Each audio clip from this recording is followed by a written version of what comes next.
Excuse me.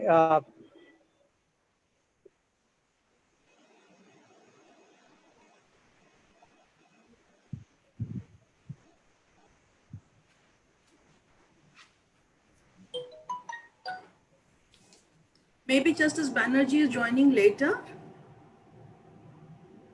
Yeah, I just wanted to confirm that Dr. Ashutosh.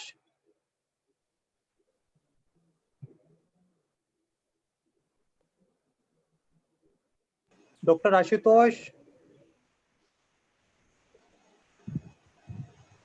He has to unmute.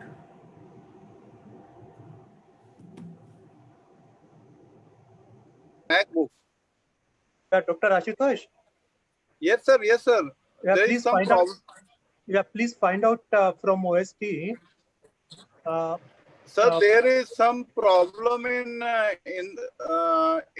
Justice Indira Banerjee MacBook. Okay. And please tell them, Okay. you know, to. I mean, the light is really not proper. So if there is some light on the face, little dim actually. Okay, sir. Just tell them. Okay, sir. Okay, sir.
Professor Ahuja?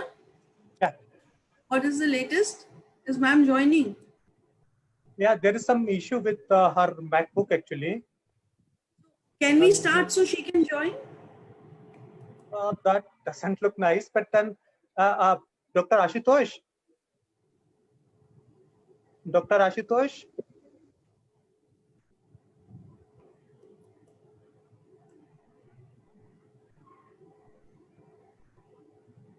Yes, sir. Can you please tell the OST to, you know, advise ma'am to join on phone? Okay, ma'am. Okay, sir. Okay, sir. She can join through phone. Okay, sir.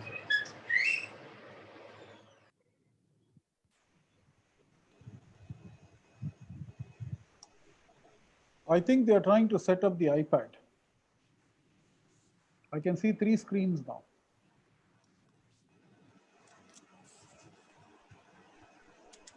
There's one gentleman with a mask. Shivad, can't hear you.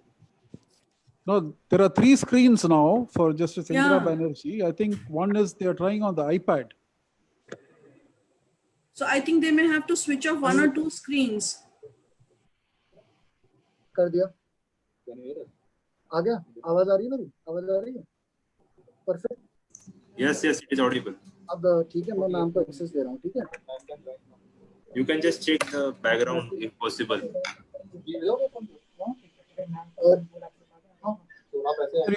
You can ask them to put off that virtual background because that causes a distortion in the.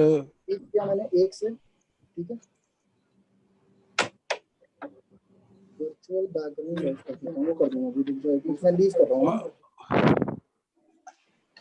सामने दूसरी तरह अल्टा कर दूंगा leave कर दिया left ठीक है और I have left now every screen now I have left ठीक है ये मैं गया and then from where I have to virtual background कहाँ से करना है बैकग्राउंड ठीक है नाम की तरफ आ जाएगा ठीक है Even if you turn it, it will be the virtual background only, sir. See, you have to put it off with the iPad. You'll have to put off the virtual background in the iPad. Otherwise, the image will come very distorted. Is it fine? You will have that option in the iPad itself.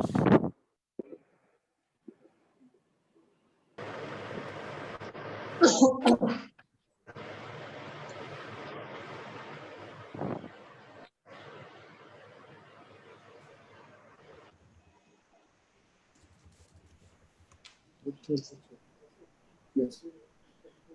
None. Yeah, that's better now. अभी ठीक है?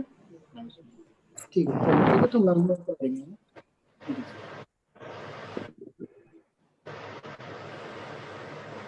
Yes.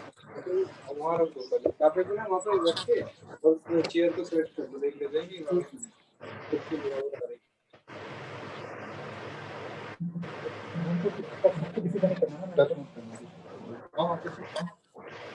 वो कर दो आप अपनी picture देखिए तो बस एकदम क्लियर है okay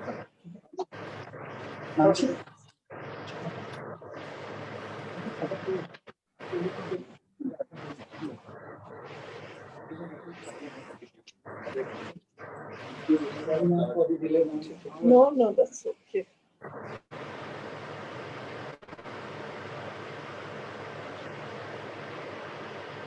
The Lordship has joined now. Can we start, Lordship? Yes, good afternoon. Yeah, Please. good afternoon. Good afternoon. Good evening, ma'am. Good evening. How are you? Honorable Ms. Justice Indira Banerjee, Honorable Mr. Justice A. Mohammad Mustar, Honorable Mr. Justice M. Govindaraj, Mr. Aloysius O, Mr. Rod Kunweger, Mr. Vinod Kumar, Ms. Lalit Mohini Bhat, Mr. A.J. Jawar, Dr. Ashutosh Mishra, Dr. Ajay Sonavane, my professors, colleagues, advocates, friends, students, ladies and gentlemen, a very good evening.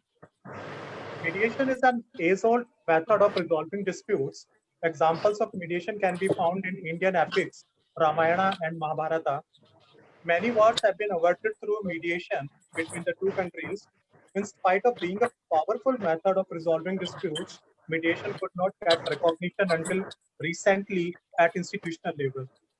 The mediation has now started picking up in India also, and Supreme Court has brought MCPC in place to promote mediation.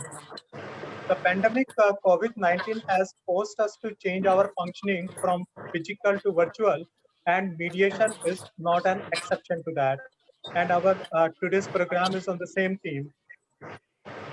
On behalf of Law Center 2 University of Delhi, I take this opportunity to welcome our chief guest, Honorable Ms. Justice Indira Banerjee, Judge Supreme Court of India.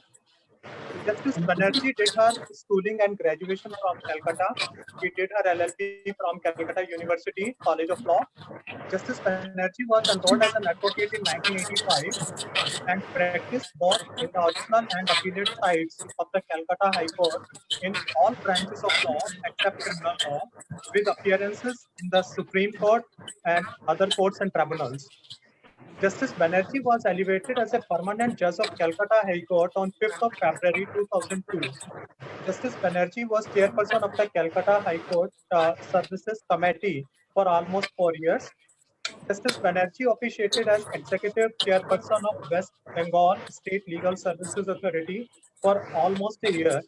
Justice Banerjee was nominated in July 2013 by the then Chief Justice of India for 1 week training in judicial administration at the Civil Services College, Singapore.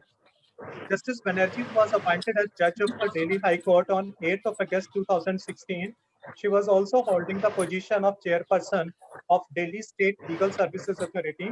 Justice Banerjee was sworn in as Chief Justice of Madras High Court on 5th April 2017, and she was elevated as Judge of Supreme Court on 7th August 2018. I once again welcome you, Honorable Ma'am, on behalf of Law Center 2 University. Namaste. I also welcome our guest of honor, Honorable Mr. Justice A. Mohammad Mustaq, Judge Kerala High Court. Justice Mustaq did his LLB from VB College of Law, Udupi, and LLM from MG University in Labor Law. He also obtained master degree in Space and Telecommunication Law, a funded program of French government from Paris 11 University. Justice Mustaq has also done private international law course at Hague Academy of International Law and advanced course on e-commerce and intellectual property from World Intellectual Property Organization. Justice Mustaq also got training as mediator by European team from UK and also by MCPC, Supreme Court of India. Justice Mustaq has many international publications to his credit. He has also presented papers at International Astronautical Congress held in Hyderabad, Korea, and Italy. Justice Mustaq has practiced as litigation lawyer, arbitrator, and mediator. Lordship was a faculty for training on mediation with IIAM, panel arbitrator of ICADR and IIAM, and member of International Institute of Space Law and Indian Society of International Law. He was charter member and treasurer of Indian International ADR Association and secretary of Mediators, Council of India. He was sworn in as additional judge of the High Court of Kerala on 23rd of January 2014 and appointed as permanent judge of the High Court of Kerala with effect from 10th March 2016. We once again welcome you, Your Lordship. I also welcome our next guest of honor, Honorable Mr. Justice M. Govindaraj. Justice Govindaraj did his LLB in the year 1988 at Government Law College, Trichy, and enrolled as an advocate in 1988. Justice Govindaraj is specialized in civil, criminal, and service matters and practiced in all branches of law. He was appointed as an additional central government standing counsel in the year 1996 and additional advocate for BSNL from 2000 till the date of his elevation. He served as an additional government leader for Puducherry government between 2011 and 12. He was also a standing counsel for Corporation of Chennai at Madras High Court for 2 years and Greater Hyderabad Municipal Corporation, Telangana State at National Green Tribunal, South Zone, Chennai from 2015. He was appointed as government pleader for Puducherry at Madras High Court in the year 2015. He is a mediator and mediator trainer from Tamil Nadu Mediation and Conciliation Center, High Court, Madras, and trained many mediators in various parts of the country. He was an office bearer of the Madras Bar Association and held various positions. He was elected as secretary in the year 2015. He is the first student from Trichy Law College who has been elevated as Judge of Madras High Court. We welcome you, sir. Thank you. I also welcome our next guest of honor and panelist, Mr. Roar Thunveger. Mr. Roar is a facilitator, mediator, and trainer from Oslo, Norway. He is educated from the University of Oslo and have been working as a lawyer for many years within many different areas, public and private sector, with tax law, labor and employment law, and of course, negotiations and conflict resolution. Mr. Rohr found the world of ADR so fascinating and rewarding that he continued his education at some of the foremost educational institutions in the United States, Harvard Law School and Pepperdine School of Law, to be trained in conflict resolution, negotiation, and mediation. Mr. Rohr is the founder of Weger Negotiation Institute, and he is partner with and part of the faculty of ADR, ODR International in UK. He has partners also in Greece with EICR and others in Indonesia, Turkey, Kenya, Italy, and United States, and in Oslo with Mr. Jason Liam and his company MindTalk. ROR is also a Singapore International Mediation Institute SIMI accredited mediator and an accredited civil and commercial mediator in UK. He's training participants all around the world in workshops and also in webinars. We welcome you, sir.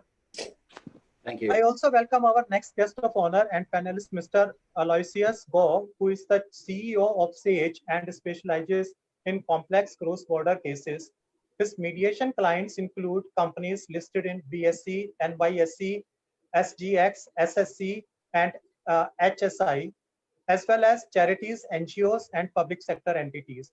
Aloysius previously served as the CEO and Registrar of the Singapore International Mediation Center, the General Counsel of the Singapore Institute of Technology, and in the Singapore Ministry of Health and Ministry of Foreign Affairs. He's a member of the International Mediation Institute's Mediation Advocacy and Interculture Mediation Task Force. We welcome you, sir. I also welcome our special invitee and panelist, Mr. Vinod Kumar. Mr. Vinod Kumar has a graduate engineering degree in electronics and telecommunication and a master's degree in business administration. Mr. Vinod's experience in startups, seed, equity, and development financing and capacity building of MSMEs has successfully led to innovative strategies in equity and growth capital investments in SMEs, apart from the development of successful strategies for a nationwide capacity building framework at the India SME Forum. Mr. Vinod passionately addresses and conducts workshops, motivational seminars, and leadership sessions for small and medium entrepreneurs, and currently serves as the honorary president at the India SME Forum, apart from advising various government agencies and institutions to strategize and deal with current issues and future challenges. Mr. Vinod is a member of the board of World Union of SMEs headquartered in San Marino, nominated as a member of India's Central Bank, the Reserve Bank of India's Standing Advisory Committee on Flow of Institutional Credit to MSME sector under the Financial Inclusion Development Department, and is also a nominated member of the High-Powered Monitoring Committee under National SC and ST Hub under Stand Up India of the Ministry of MSME of the Government of India. We welcome you, sir. I also welcome our special invitee cum moderator, Ms. Lalit Mohini Bhat. Ms. Mohini is a practicing advocate with 29 years standing. She is also a trained mediator since 2006 and is enrolled with the Delhi High Court Mediation Center, Samadhan. She is also an enrolled senior mediator with the Bombay Chamber of Commerce and Industry. Her forte in mediation is commercial, labor, employment, and family-related disputes. She underwent the advanced mediation course conducted by Samadhan in 2008 and also underwent the trainer mediation program at Utah University, Salt Lake City, United States in 2011. She was accredited as a mediator by the Chartered Institute of Arbitration, London in 2019. She had imparted mediation training in sessions organized by FICCI in association with Government of India. She was also advisory member of the Arbitration and Mediation Dispute Resolution Cell, Punjab, Haryana, and Delhi PST Chambers of Commerce and Industry. We welcome you, ma'am. I also welcome our next special invitee and moderator, Mr. A.J. Javed. Mr. Javed has been a mediator since 2007. He has extensive experience in mediating commercial, contractual, matrimonial, and child custody matters. He is a trainer with the MCPC Supreme Court of India and has trained lawyers and judges in mediation all over India, including training of trainers workshop. Mr. Javed is empaneled with the SIMC as India's specialist mediator. He is accredited as semi-level 3 mediator. Mr. Javed is a thought leader in ADR and ODR as a mediator and global faculty, and has been involved in mediation training programs in university in the UK and India.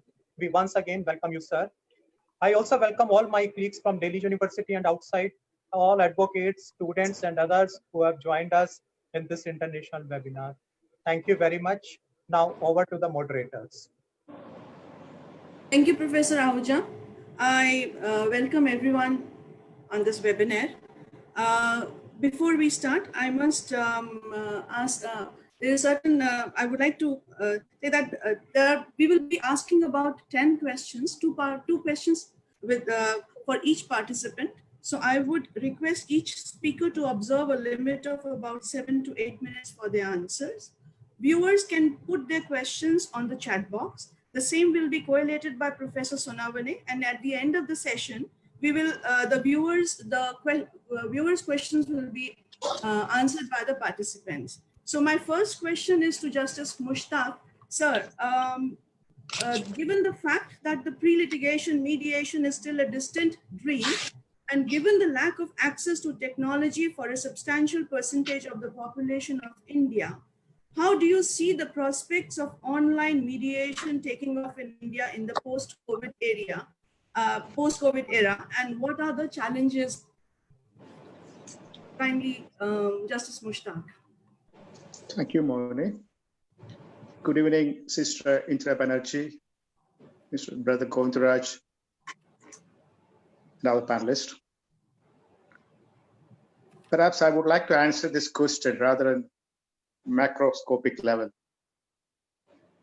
than the microscopic level you asked posed to me.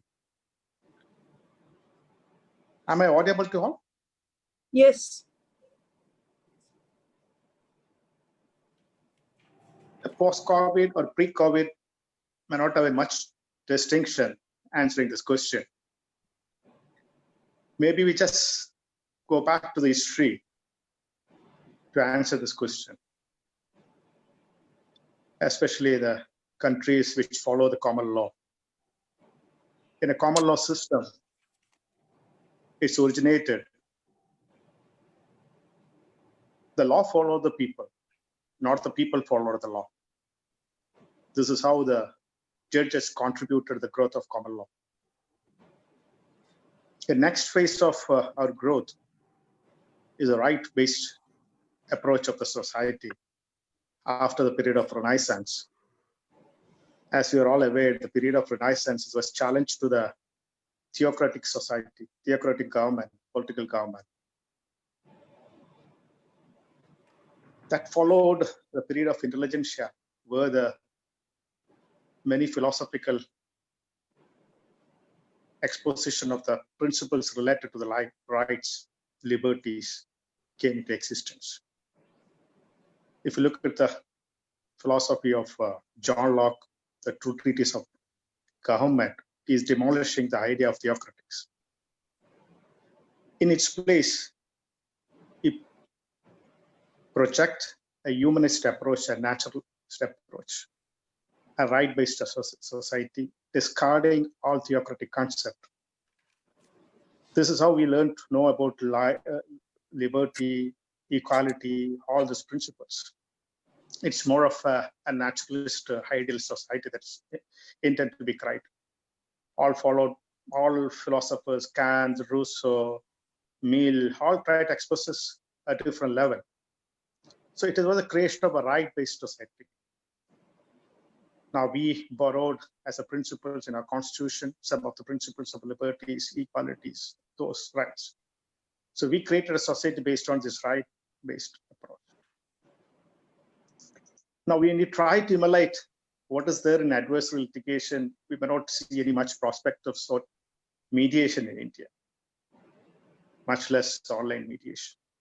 But our approach altogether has to be different. It should be a cultural identity rather than a shift from adversarial to some other platform.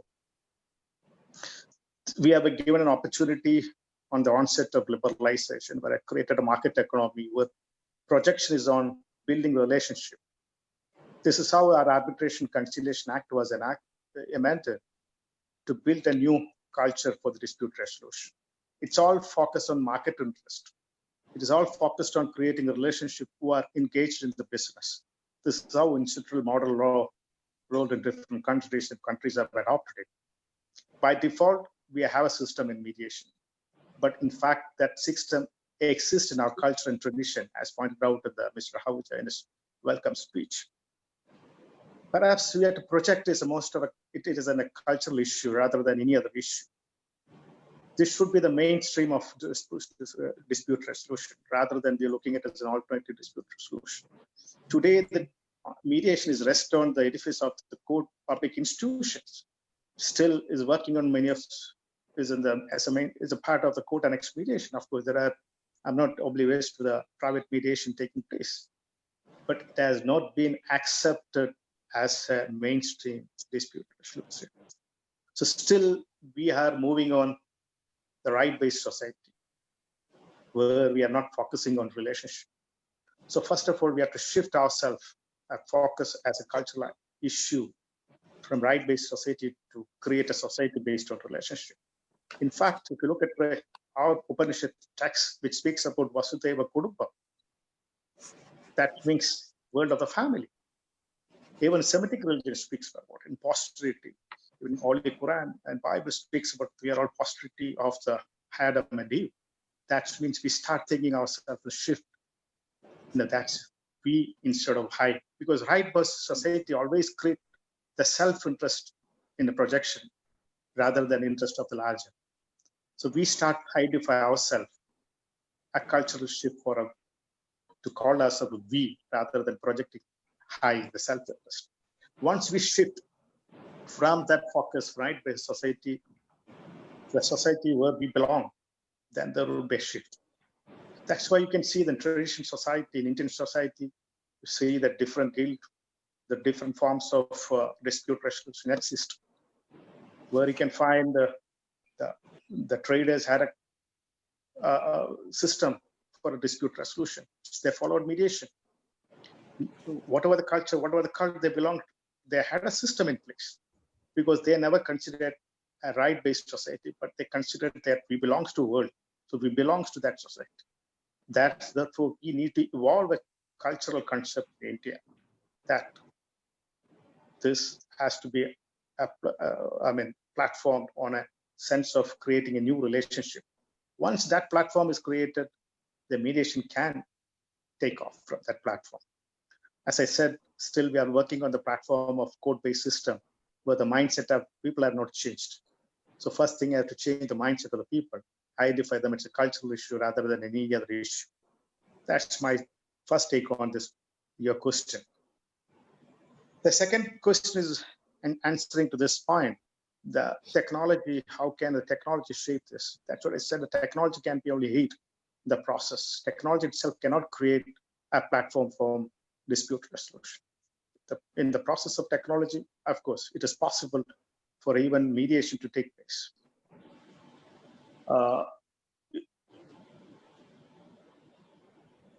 The technology itself cannot be an answer. The shift has to come from a different level.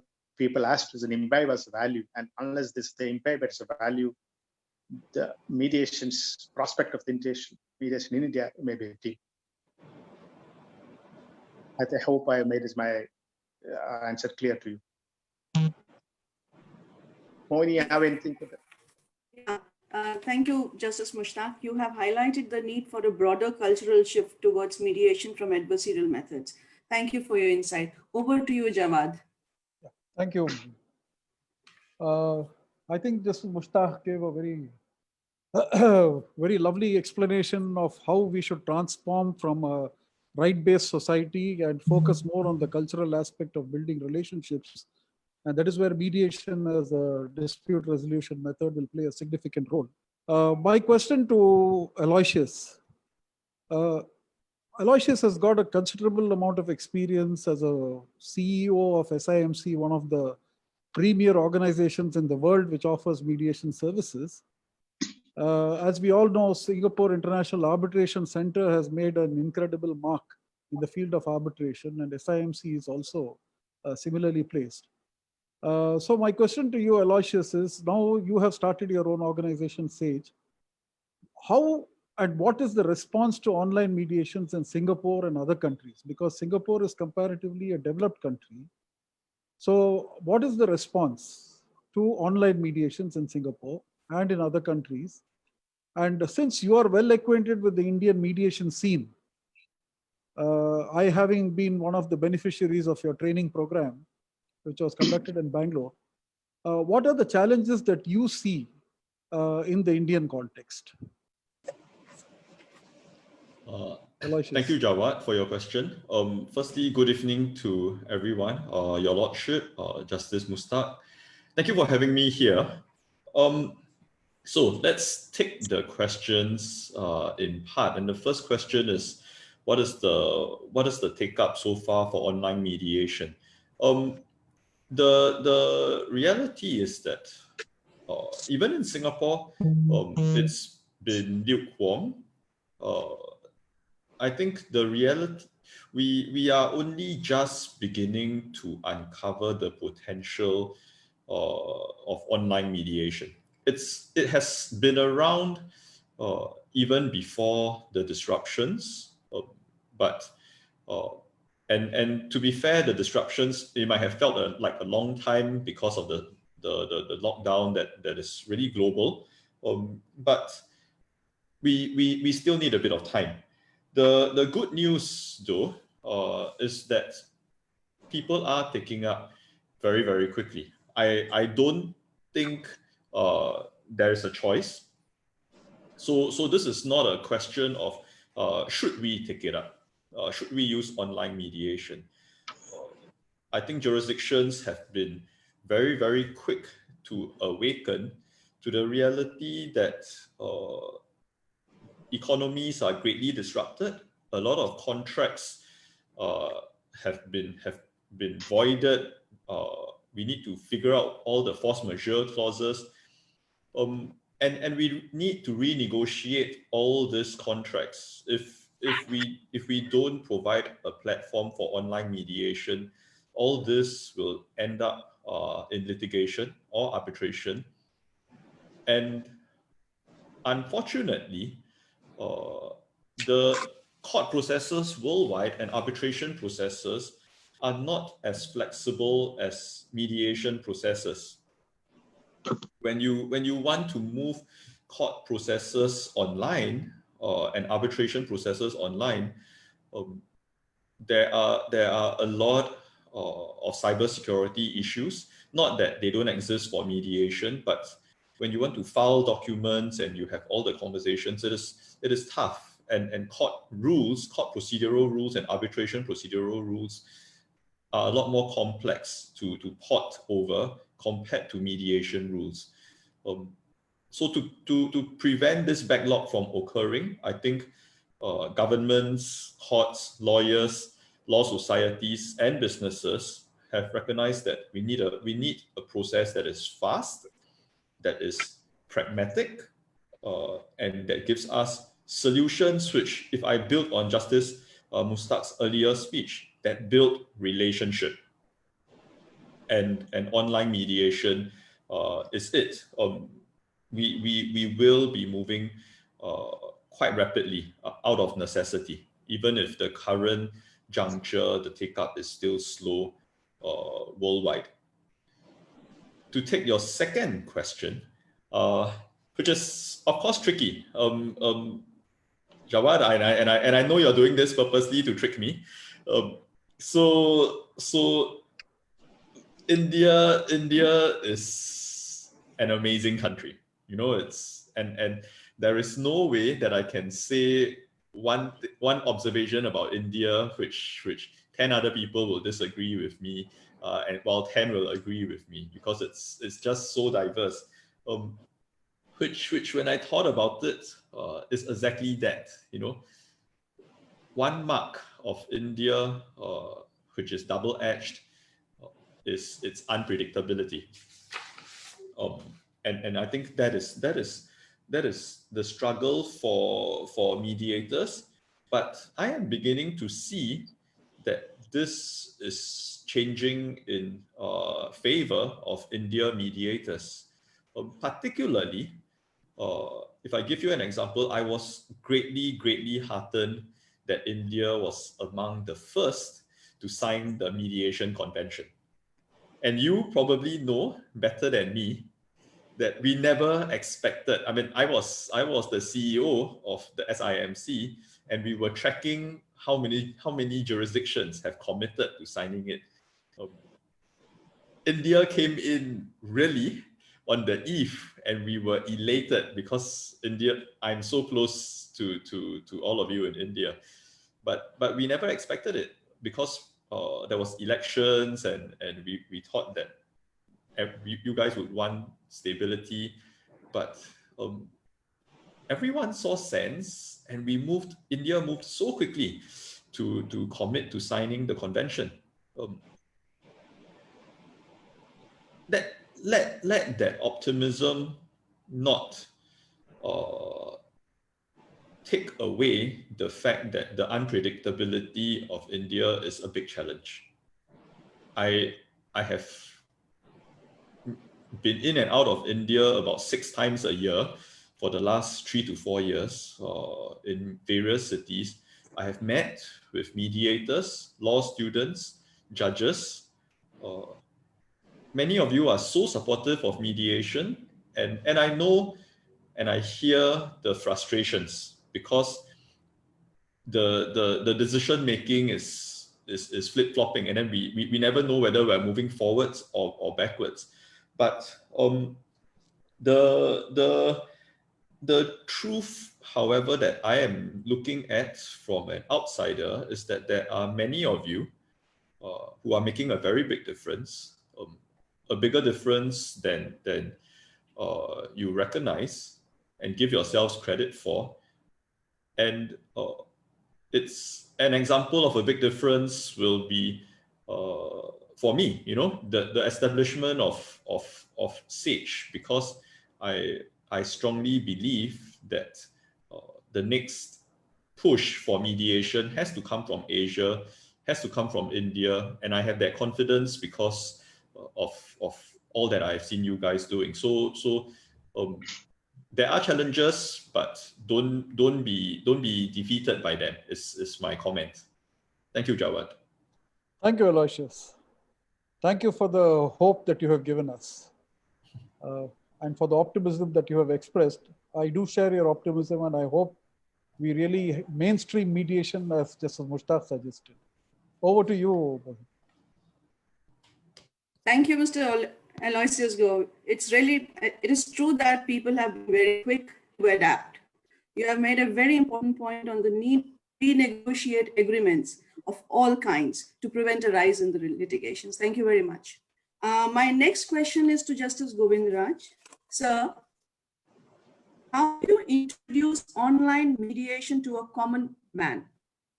Do you see a scope for online mediation in criminal matters, especially in cases where offenses are compoundable and there is scope of plea bargaining?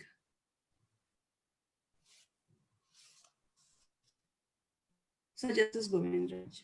Yeah. Thank you. Good evening, all. As Mr. Aloysius said, we are optimistic. We hope and we can introduce online mediation successfully.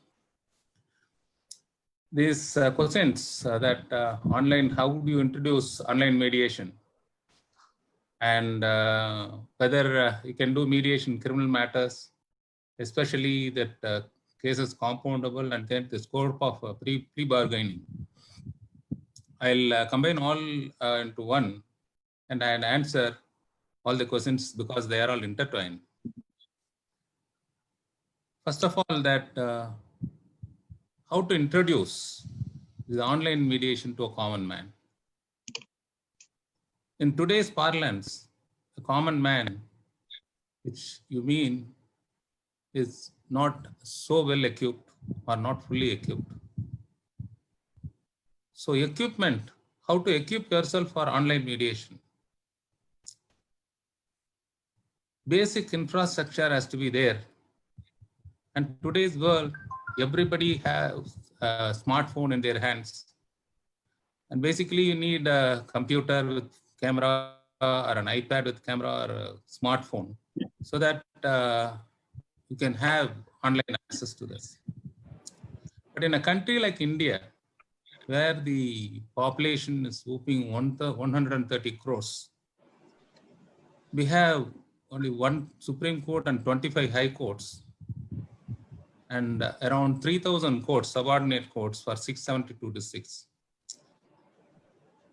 For the population of 130 crores, the proportionate court strength, there is a large gap in between. So that those who approach to the courts is lesser than 0.1%. So remaining 99.99%, they do not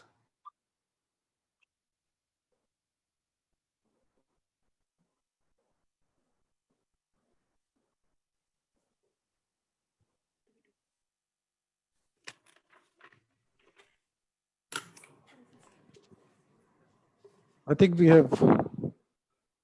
The screen is frozen, I think, for Justice Govindarajan. I think we lost you in between. I'm sorry to interrupt, Justice Govindarajan. I think we lost you in between. For the past, I think almost 1.5 minutes, we couldn't hear you. The screen was frozen.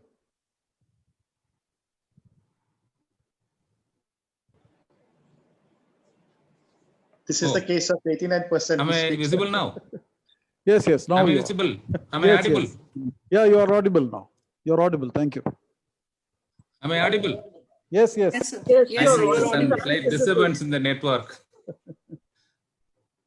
That's what. I think the Honorable Justice Indira Banerjee on the screen.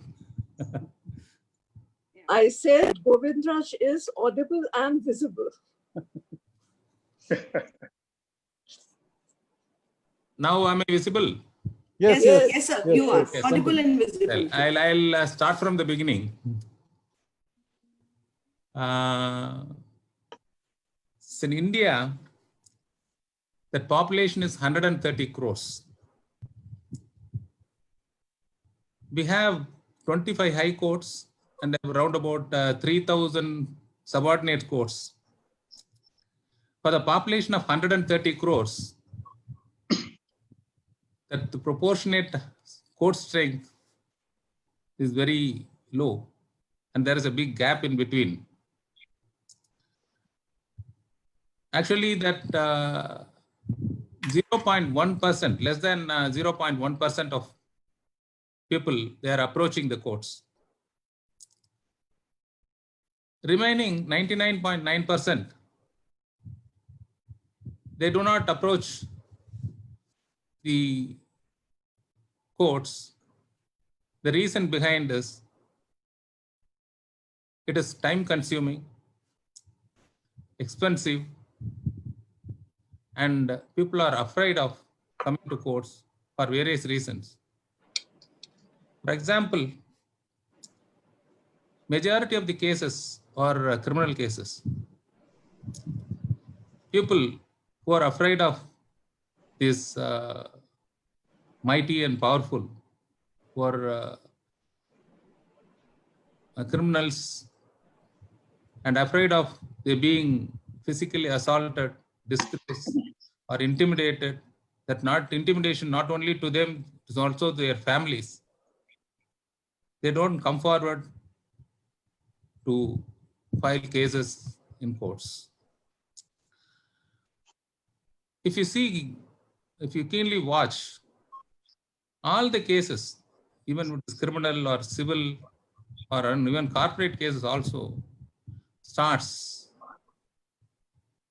from a police complaint or a petition to a revenue court or local bodies.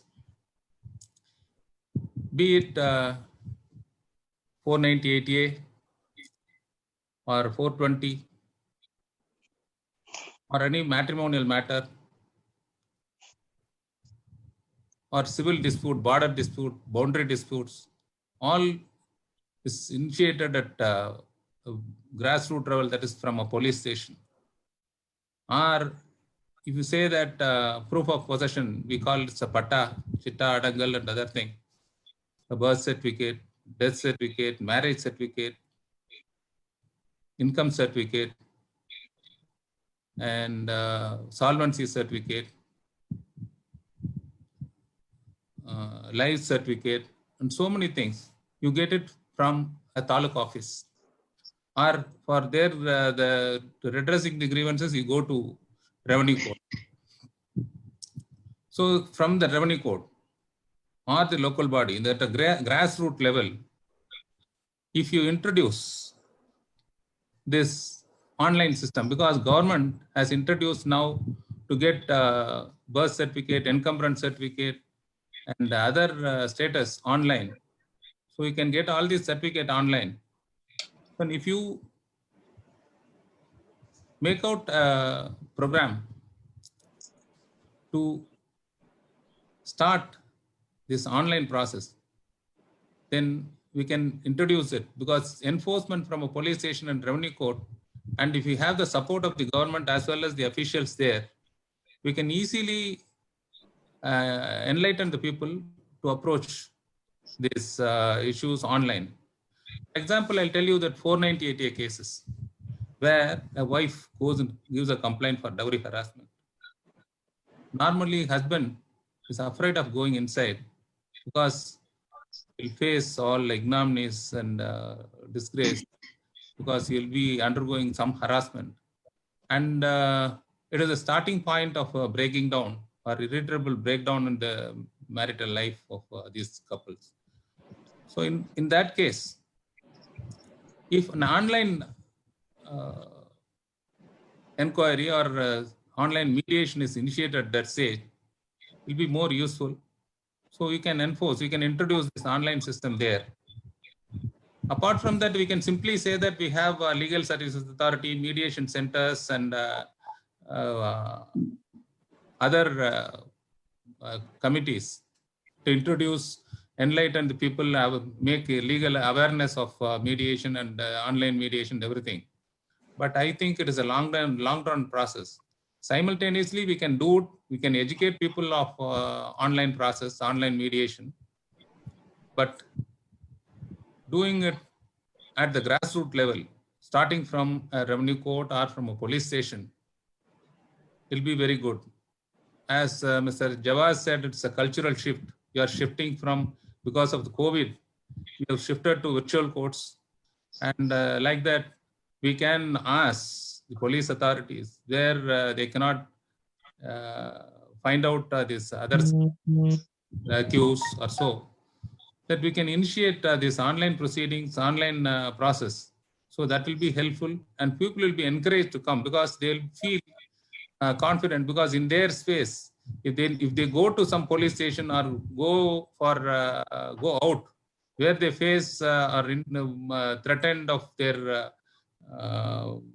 physical thing, then they are afraid that they will be assaulted, or some these rowdy elements will take them to task. So this online process will be a good thing. COVID has taught us to initiate all these things. People who cannot come out, who are in lockdown, can very well come into use this online process. And now in this situation, if this introduction of online courts and virtual courts and everything, it has given a big boost. And so far as this mediation in criminal matters is concerned, I would say in many cases, say that case of a simple hurt or hurt due to sudden provocation, or even cases, we can say that we can mediate. Ultimately, a complainant wants not all complainants want a punishment to others. They want to satisfy their ego. They want to heal their wounds. It is a case of simple hurt. If the accused is called and asked to apologize, and in terms sometimes to find out the root cause and then compensate, if compensation is possible, you can do that. Even that can be done online also, because there is no much of confidentiality of issues or documentary exchanges are not required. So the mediation can be done in criminal matters, that too online also. Like I said, 490 420 cheating. What the parties requires is the money or whatever is cheated, and they want back the property or whatever they have lost. So for that, in criminal matters, these are all compoundable offenses where you can mediate and put forward this to the court, and you can get it settled. If in the case of theft, we say that the accused or he comes out and gives back the property, and the complainant may not require so much of punishment against the accused. All he wants is interested is to get back his property. In that case, you can use plea bargaining, and insofar as sentence is concerned, you can bargain on sentence. There can be a lesser sentence as well as at the same time the complainant, de facto complainant, because it's between a state and an individual. The de facto complainant, if he gets back this property, then courts can get it give return of property as well as impose punishment according to the gravity of the offense. Like that, we can say that causing damage to the properties or damage to the private properties or some mischief of restraint, because in communal cases where in India is based on mostly on villages, there are communal disputes arise where there will be wrongful restraints, and people tend to attack, assault, not with any intention. There is no intention to motive to attack, but it is a group clash between villages or between two groups of villagers. Even in those cases, I feel that to bring in harmony, mediation will play a good role. And those cases where criminal offenses involved, we think mediation, we can do mediation. And to certain effect, plea bargaining also can be done, because what is the last cost to particular village or particular group of villagers, that can be compensated, and the matter can be settled, and the harmony will prevail in the villages. I will also say the cases of 307. See, when people on sudden provocation or some emotional outburst, they tend to attack or assault somebody without knowing that it may cause severe injury or death. In those incidences, normally FIR is filed on 307 also, but the real intention may not be attempt to murder, but it is maybe because of sudden provocation or emotional outbursts or some action without intention. So in those cases where you can find out whether this action of the accused is with intention or without intention, in those cases we can bargain for reducing the sentence or charge bargaining. We can say that if there is no real intention for attempting to murder, we can bargain on charges. The charge bargaining can be done, then say that if it is really a 326 or 324, we can charge them under 324 or 326 and take out the 307, so that there will be some possibility of bonding the future relationship. This animosity will be reduced to a greater extent. So the plea bargaining, we normally do it for this cases, offenses, the punishment is under 7 years. And it can be done in cases like intimidation, a simple hurt, group clashes, communal disputes, and mischief, wrongful restraints, where the offense is not grave. So plea bargaining can be done. Mediation can be done in several matters where there is no heinous crime and it's all ordinary crimes, which out of some emotional outbursts or some dispute over the boundary of their property or neighbors, dispute between neighbors. dispute between friends. Sometimes we see that we are day in, day out, we see that a lot of quarrels and scuffles arise out of intoxication from this consumption of liquor. Those cases, people don't do it intentionally because in an inebriated mood, they do it. Once they are brought to soberness, then I think they will realize all these mistakes. In these cases, I feel that there can be ample opportunity of mediation in criminal matters also. Recently, in our 14th anniversary of this mediation center, we have tried this mediation at the police stations. It has given a very good effect. Mostly the women who come out with 498A cases, domestic violence and other cases, when parties were called and mediator, when they feel that atmosphere is conducive, most of the cases were settled, and that can be introduced. Now in this COVID situation, then mediators can do it online.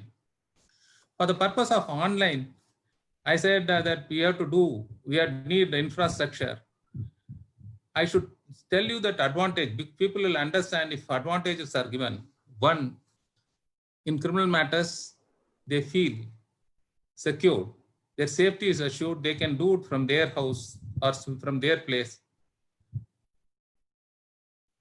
And the parties, the trust,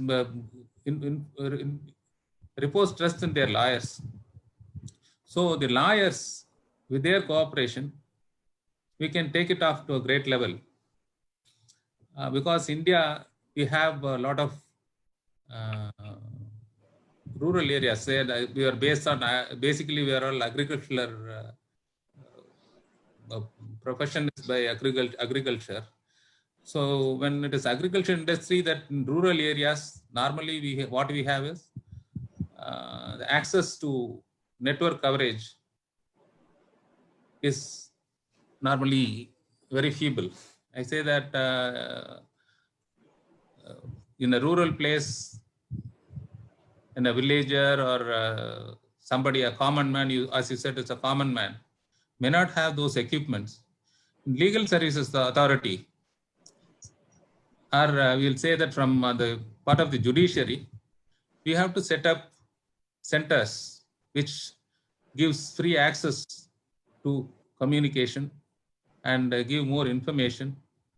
And those, and centers are set up at taluk levels, and because already we have mediation centers at taluk level. So if we have this provision for online mediation also, I don't find it will coexist with mediation, it grow with mediation as if now we are doing now. And in the judiciary is very optimistic, and we are doing it optimistically that we will carry forward this mission. That this new era of online mediation also will take off very well. Thank you, Justice Govindraj. Thank you very much. Thank you for highlighting that the online mediation can be used for compoundable matrimonial offenses. Apart from that, property offenses, simple hurt, cheating, these are apt criminal cases that can be used in the ODR. Especially with the revenue courts and the police stations are ideal forum to ensure that a greater outreach is reached to a common man. Thank you, sir, for your insight into this. I will now hand it over to Jawad for the next question. Yeah, the next question is to Roar. Roar, my question to you is, what are the specific challenges that arise in online mediations as opposed to normal face-to-face mediations in terms of the issues like expression of empathy, confidentiality, understanding the body language, developing the trust between the mediators and the parties, particularly from the context of the cultural perspective. We are in India, we are a high context society, whereas Norway is a low context society. So in a high context society, there is more of hierarchical issues, and more people tend to be more emotional and value relationships more. So what are the challenges that you see in this as opposed to face-to-face mediations? Thank you, Javad, and thank you for the invitation, and thank you for the good and difficult questions you have forwarded to me. And good evening to all the guests and participants. Yes, I'm from Norway, and we are living in a so-called love context culture. But I can tell you, we have also a lot of emotions coming in place when we have conflicts. Actually, jumping a little bit further into my answer in relates to this, I'm not so sure if you have so many differences regarding the high context or low context cultures regarding mediation. So I would like to start to say that if we have the chance to combine the methods, to combine the face-to-face and online, I think it's a lot easier to meet these challenges. And I want to build my response on 4 words, and those are digital engagement and digital empathy. We are mediators, and we need to show this digital engagement and digital empathy using our prominent communication skills of recognizing the parties' emotions, like you had highlighted, Javad. And they are, of course, present in both low and high contexts that we are. And people have often been living with their conflict for quite a long time when they come to the mediation. And that's why I'm an advocate for pre-court mediations, but I will tell you that in Norway, a lot of the mediations that we have, they are in the court. So the conflict have been running for a much longer time when you come to that, regarding that time that's running. So I think it's really important in our society to emphasize the need to move on, and we are still in the beginning of using mediations. And I was very inspired when I was in Singapore with Javad, and also met Go down there, yes, and to see the movement in India of how much further you are in recognizing mediations than we are in, I will say, Europe, in Northern Europe at least, where I'm staying. So if I had a chance, I would say I will try to do my foremost to meet the parties face to face.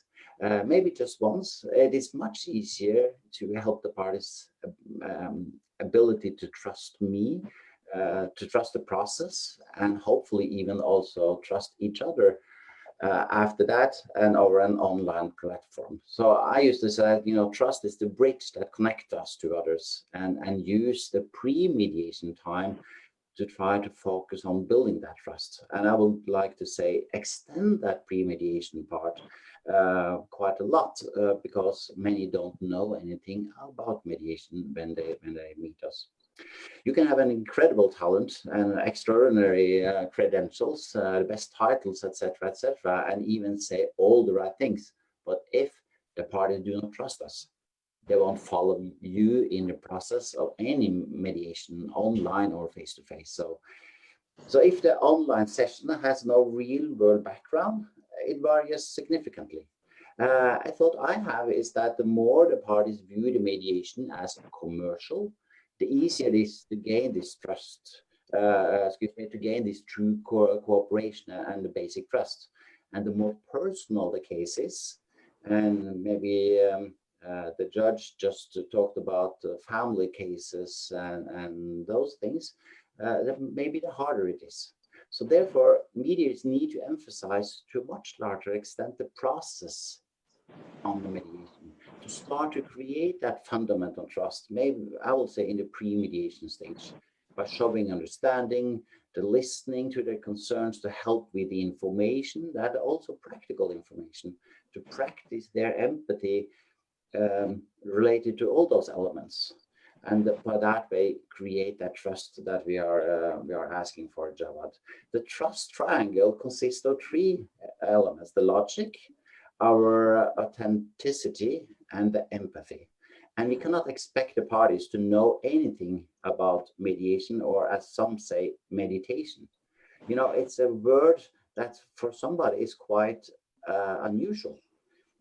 And for example, I received a case for mediation last week. It was a small commercial mediation case, and I received it from an insurance company of the buyer, and they asked if I could mediate the case. I said, yes, sure. But then we needed to contact the parties, ask them if they wanted to try to mediate the dispute online.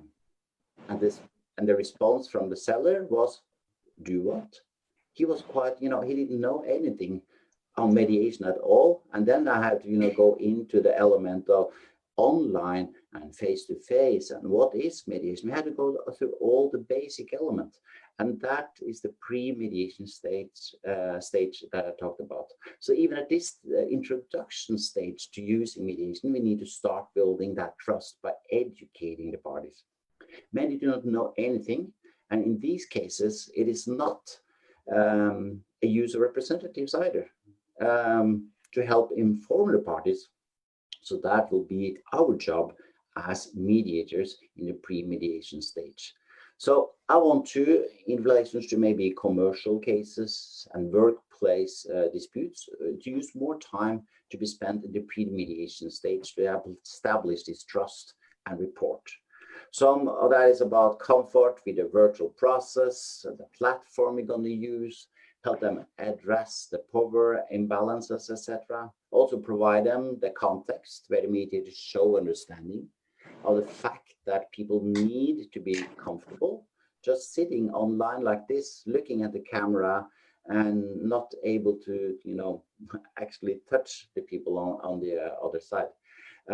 So by that, being comfortable to proceed and engaged. And the first opportunity is, of course, to show empathy to them that this is unusual and comfort them in all that around. So when we meet in a virtual mediation, it's a lot more one-dimensional because we meet that we don't have that real facial and body language. I try to lean forward now. I try to gesticulate more with my hands so you can see the engagement, and hopefully that will be working. So we can greater emphasize the need of maybe using also the voice changes to understand the emotion, be more aware of those small elements. So my conclusion is to all this, I don't see it's, I see this as important in both high context and low context culture. It feels like the virtual platform have leveled the playing field quite a bit. Both high and low face similar challenges, I will say. And more important in an online mediation is to take the time then to emphasize the need to explain how maybe also the confidentiality is important and need to be understood. For example, is there someone else in the room? Is someone overhearing? Is someone recording it? So put this amending the agreement to reflect all these elements. So we try to be specific on what we maybe can do, both when we are face-to-face and we're online. Can we use some of the tools that we find on Zoom by using mind mappings? We can reuse the whiteboard. We can maybe use some preparation tools to help the parties to illustrate their needs and interests. So I think we can, we can do this both pre and during the mediation, and also maybe use share screening that helps to build this trust and empathy. So I want to close my answer with trust. It's not an action. It's not a resume. It's a feeling that others have about you. And these feelings come from two things: a belief that you have their best interest at heart, and a confidence that you could help them. So mediators, we need to be trained well, we need to practice, and we need to receive this kind of feedback on a different level that maybe we are used to normally practicing law. So I hope by that I were able to answer a complex question. Thank you, Roar. From what you told, it's very encouraging to know that even in high context societies, in advanced societies, you face the very same problems of trust and the other things that we would normally face in our society. That's very encouraging for us because we thought only we have those problems. So it's No, nice you to know don't. that even you have the problems. Yes, And definitely. you also said that, basically, I think we need to have some special communication skills to express ourselves very effectively and convey that empathy and engage with the parties in an online process. Right? Yes. Thank you. Thank you so much. Over to you, Mohini, now for the next question. Thank you, Rolf. Thank you, Todd. Thank you, Mr. Wager. You have emphasized the need for pre-litigation mediation or the pre-court mediation. In India, too, this is increasingly being opted for. I agree that this is an important trust-building exercise. Thank you so much for your views. Thank you. So my next question is to Mr. Vinod Kumar. So you are representing MSMEs and SMEs here. So my question to you is, what are the pros and cons in the existing MSME model of mediation? Do you think online mediation under the present regimen would help dispute resolution in a satisfactory manner? Thank you, Mohini.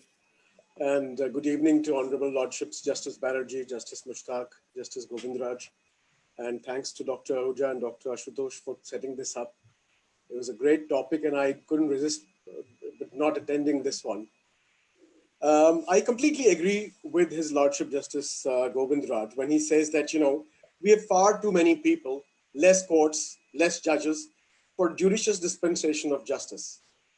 The time taken by the education process for civil and commercial disputes and compoundable criminal cases is in itself a travesty of justice. For example, we have check bouncing cases that last over 4 to 5 or sometimes even 8 or 10 years.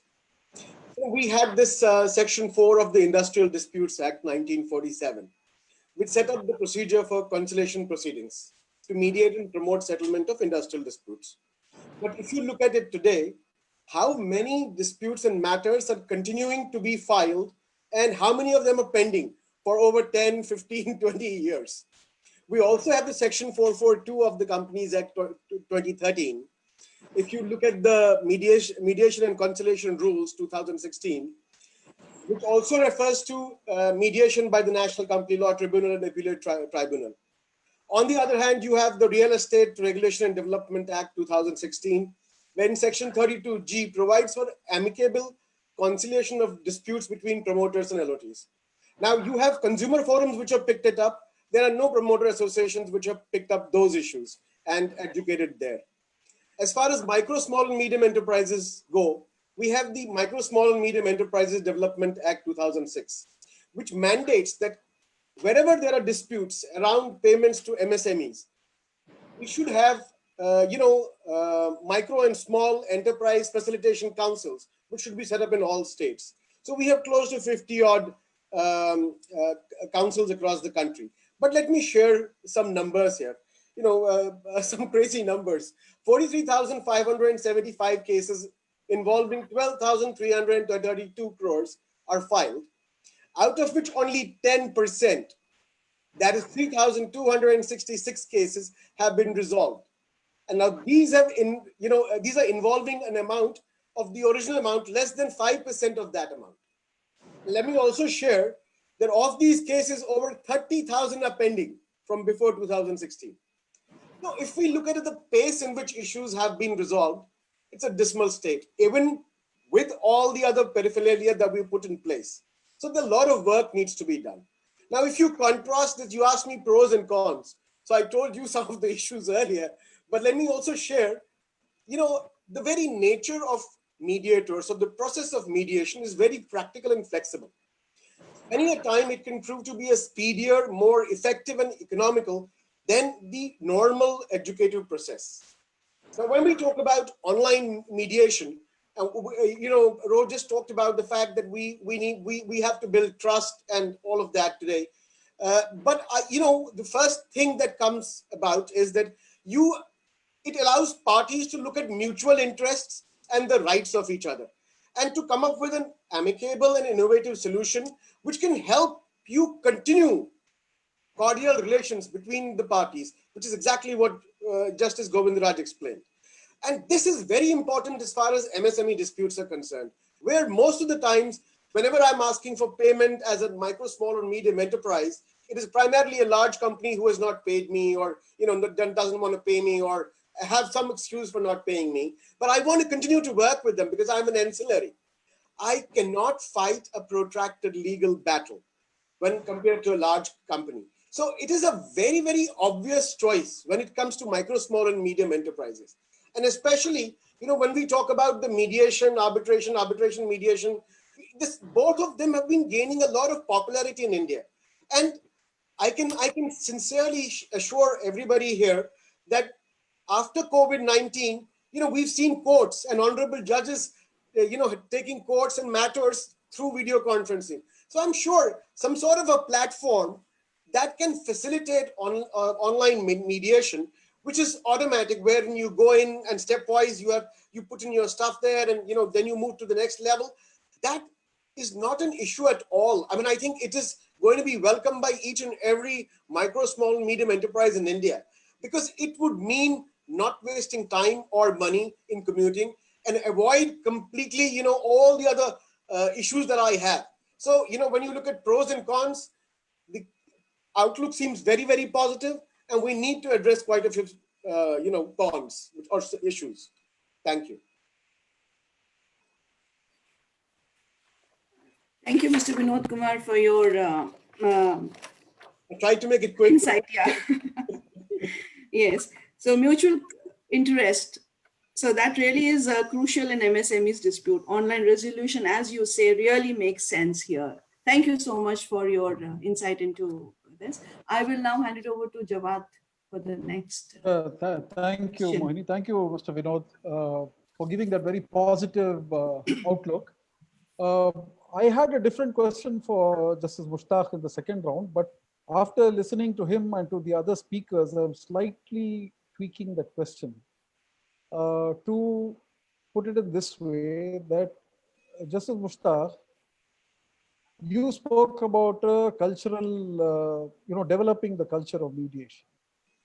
Now, there are two ways of looking at mediation. One as a means of resolving the docket explosion that is happening in the courts, and the second is, as the first resort, the option of going for mediation in the first. I hope you're able to hear me. Yeah, I can. Yeah. Namely, create that culture of mediation rather than focus just merely on the issue of controlling the docket explosion. How do you look at it? As far as the court annexed mediation is concerned, it's a concern of the institution. It's not a concern of the polity of it. It's a concern of the citizenry of this. It's a court is considered it's only a device to liquidate the existing cases. Now in Kerala, we developed a new concept of community mediation. In fact, it's essentially is to identify ourselves with a cultural issue. So we involved the whole community stakeholders in the process. We trained the people who are sponsored by them as volunteers. So what is the intention of us? They themselves would settle the issues. So it is a service at doorsteps. They are not coming to approach an institution. They themselves resolve these issues at the basic primary level. So if it is required to be formulated in a kind of a legal document, they can go to the nearest legal service authority. They will formulate as an award and pass as a constitutional award under the legal service authority.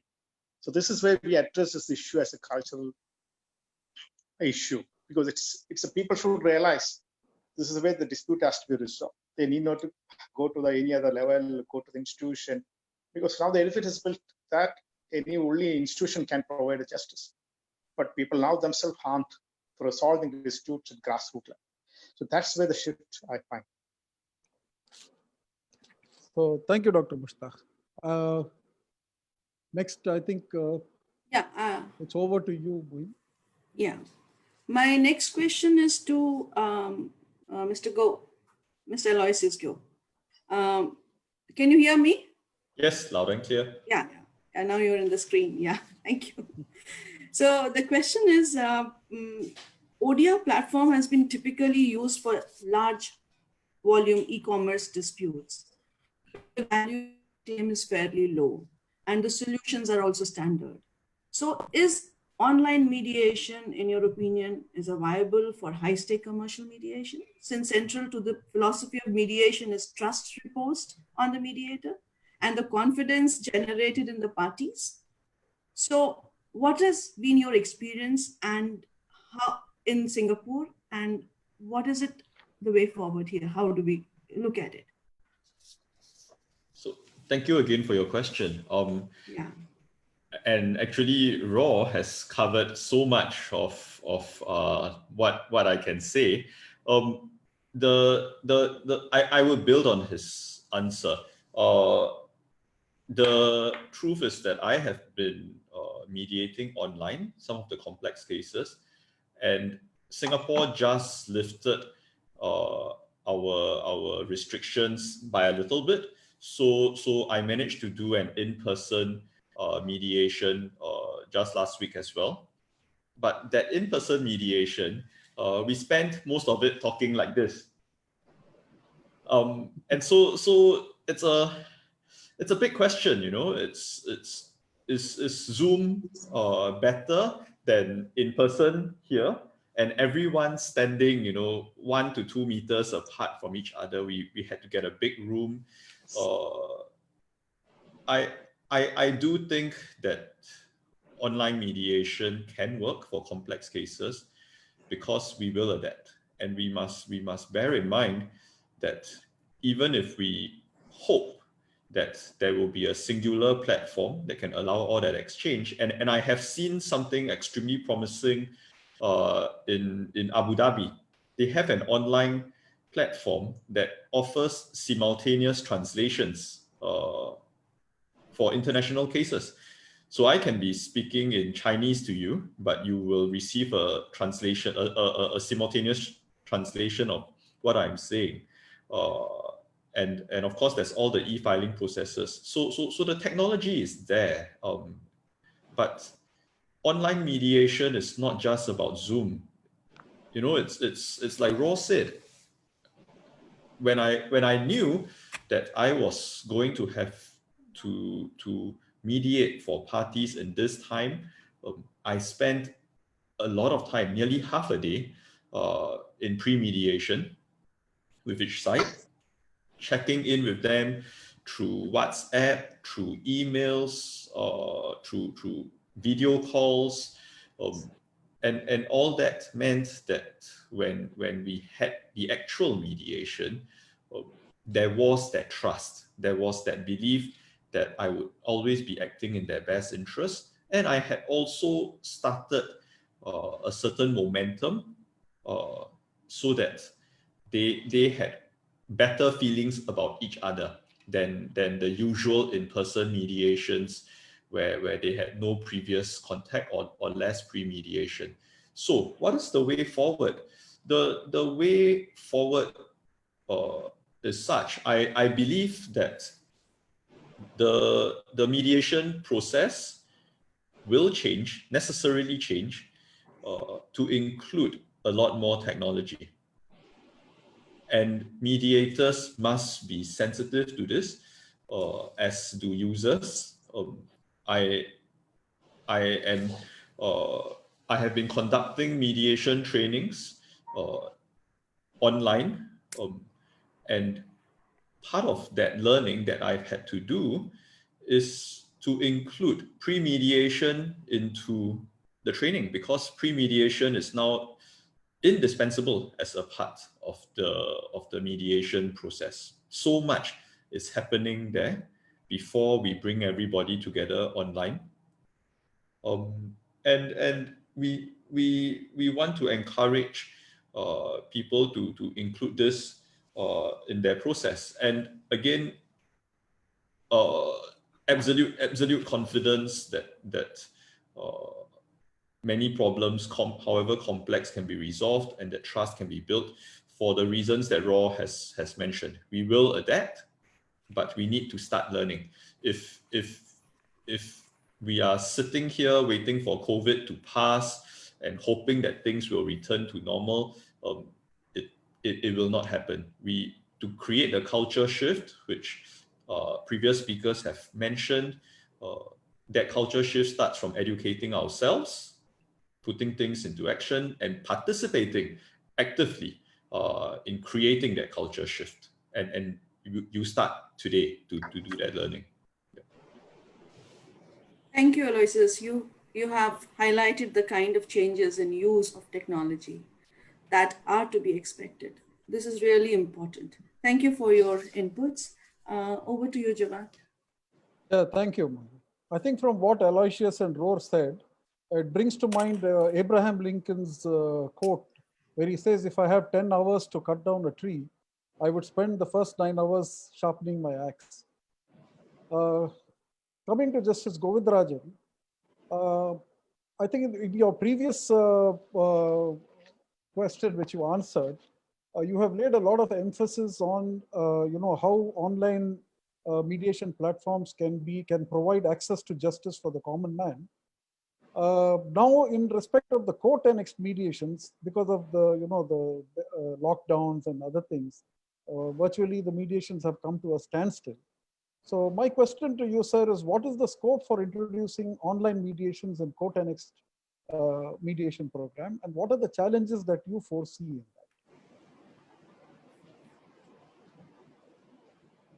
Justice Govindarajan.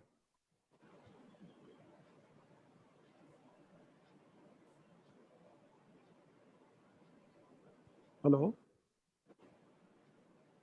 Is Justice Govindarajan there? Yes, thank you. I hope you heard my question. I heard your question, but my mic was muted. That's why I couldn't answer you. Oh, okay. Thank you. But I think this answer, I'll make it short.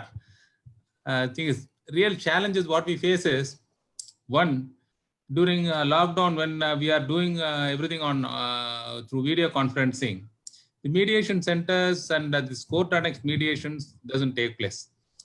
So that what we can do is we can be a host and promote online mediation. But this is the beginning stage. That's why the challenge what we face is we don't know the modalities, how to go about it, and how to create a platform and host everything and give control to the mediator. Because we have our own doubts how to control. Because the court-annexed mediation, the control is with the court. If it is given to a host called, say it's a mediator, and or making a mediator a co-host, and it may go out of the control of a mediation center. We don't know how to have control over that. Second thing, on online mediation and court-annexed mediation, what we feel is we can do the initial stages where introduction, gathering information, and other formalities. But insofar as the main part of negotiations concerned, where we need to see the parties physically, what is the body language, what is the empathy, what is the sympathy, what is the emotions expressed, and how the mediator have control and all that. We have to train our mediators also to that extent. But what is the biggest problem, biggest challenge I feel is that confidentiality.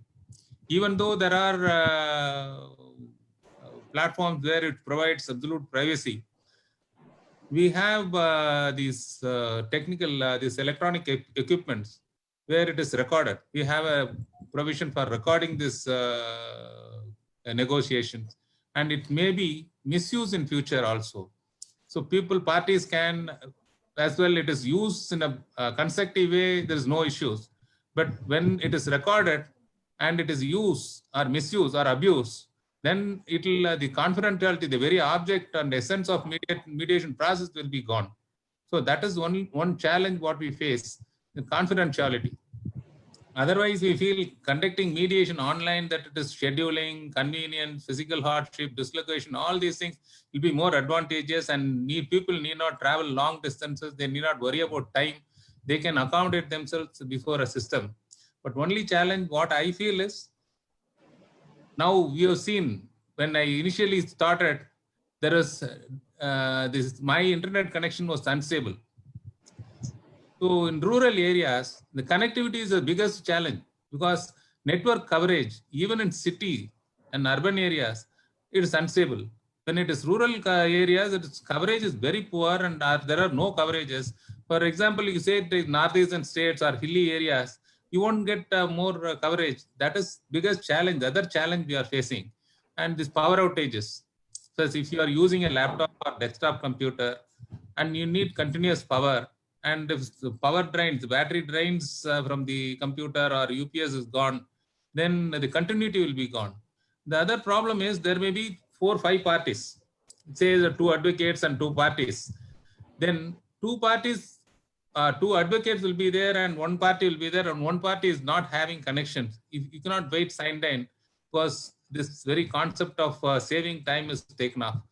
So it is simultaneously all the parties should have power supply, they should have network coverage, and they should have equipments to continue the mediation process.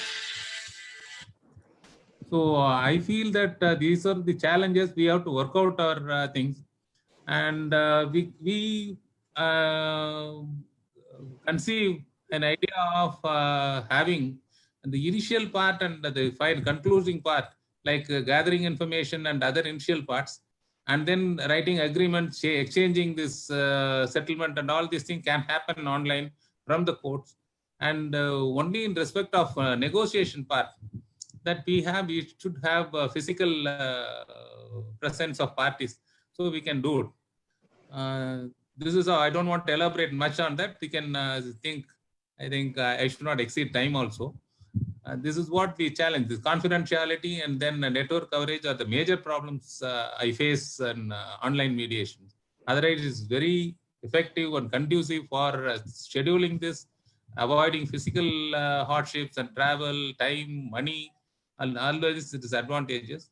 Let us hope we'll patch up everything and we'll find out solution for everything. Thank you, Jawad. Thank you. So it is not without challenge. It is quite challenging, but you say that there is a way out, and definitely it can be explored. Thank you, Justice Govindra. Over to you, Mohini. And next question is to Roar, but most of it has been already answered by Aloysius has also answered that question, and you have also partly answered that question. So I'm going to tweak a little bit. So my question is going to be a little different, but similar to what has been answered, but I would like to ask your views on that. So my question is, now post-COVID scenario, online mediation is here to stay, as Aloysius has mentioned. So what is, in your view, are the challenges that going to be that are going to be there, which will be obviously will be faced by mediators, and how do you foresee the future, and how do you see that these can be resolved? Thank you. I've tweaked the question, but yeah, that's good. You know, I would like to take all of you to the central and northern part of Europe when I try to answer your question. Because I mentioned earlier, I was astonished by the great movement I saw when I visited Singapore in August, the movement in Asia regarding mediation and the benefit of mediation. And I went home and I wanted to start creating that same movement here, but I can tell you that is difficult. I don't know if online mediation will help us. It will help us maybe in one way, because it helps us a lot in the time reducing, costs reducing. And then we have the good quality in internet, etc. You have also the quality to be able to do that. But regarding your question, I'm concerned where we are sitting, because the focus on mediation is relatively small.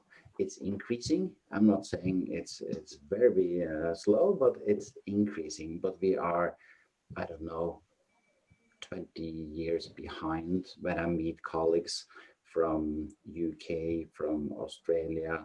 I met the persons in Singapore, and I don't know how far you are coming in India, but I'm concerned how slow we are. And that is the need to change the whole mentality. And So the difficulties and changes regarding online or face-to-face mediations, I would like to say that to be able to create more awareness and move forward on this element, we need to step back and we need to start doing more trainings, and we have to start earlier with lawyers. We have to start with the law students to train them, and by that way start the movement. And that's one level. On the other level, we need to start more influencing work towards our politicians to increase the element from the top down. Even we have a procedural law that says both, it's in the name, also mediation in it, but it's not used that way. I used to say that in Scandinavia, we often practice soft arbitration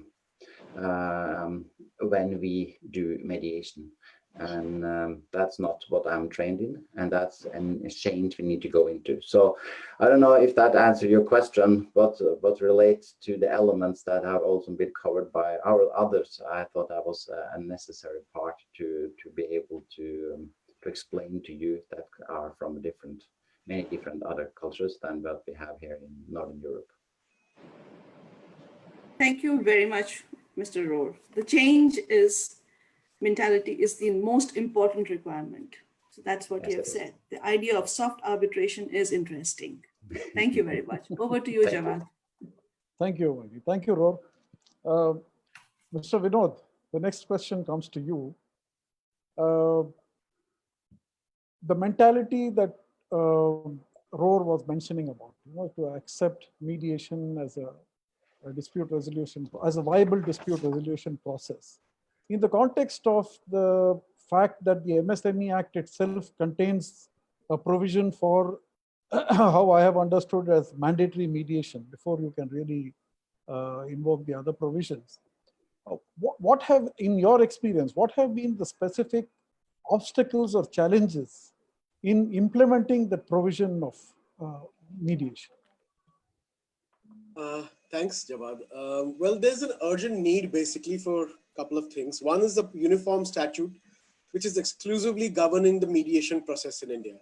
So we know the mediation legislation exists in more than 18 other jurisdictions. So you have the SIAC and SIMC, which have already framed the AMA protocol to manage disputes in accordance with an ARB-MED-ARB clause for commercial contracts. The judiciary mostly deals with matters that require education, but there are situations where mediation techniques would be more appropriate and beneficial to the parties. Therefore, identification of such matters and situation by parties, lawyers, and judges becomes extremely important and crucial to the promotion of this mechanism. Now, I went to the websites of several high courts, and it was very easy to ascertain that most high courts have their separate set of rules governing mediation and conciliation. Barring for a few high courts, there is no data available to show the successes or the failures of mediation cases which were referred. So, and the number of effective settlements which are arrived at or implemented. What we simultaneously need is a quick evolution of the entire mechanism of mediation. But this would require, practical recognition by the legislature and the judiciary both. So I would recommend a few steps that need to be taken.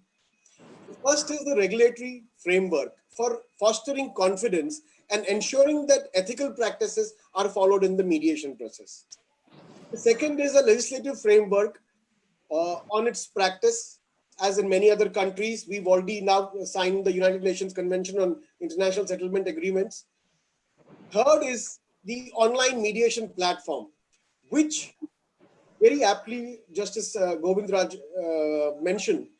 We don't have connectivity in all the states, in all the districts, in all the areas. So walk-in centers for online mediation with a platform at the top end, which were in each district, which has good seamless connectivity, which has log-on, log-off mechanism, highly standard uploading of documents, querying, and an answered pattern, which will make parties comfortable because the entire thing will be standardized. So it will not be different in each place.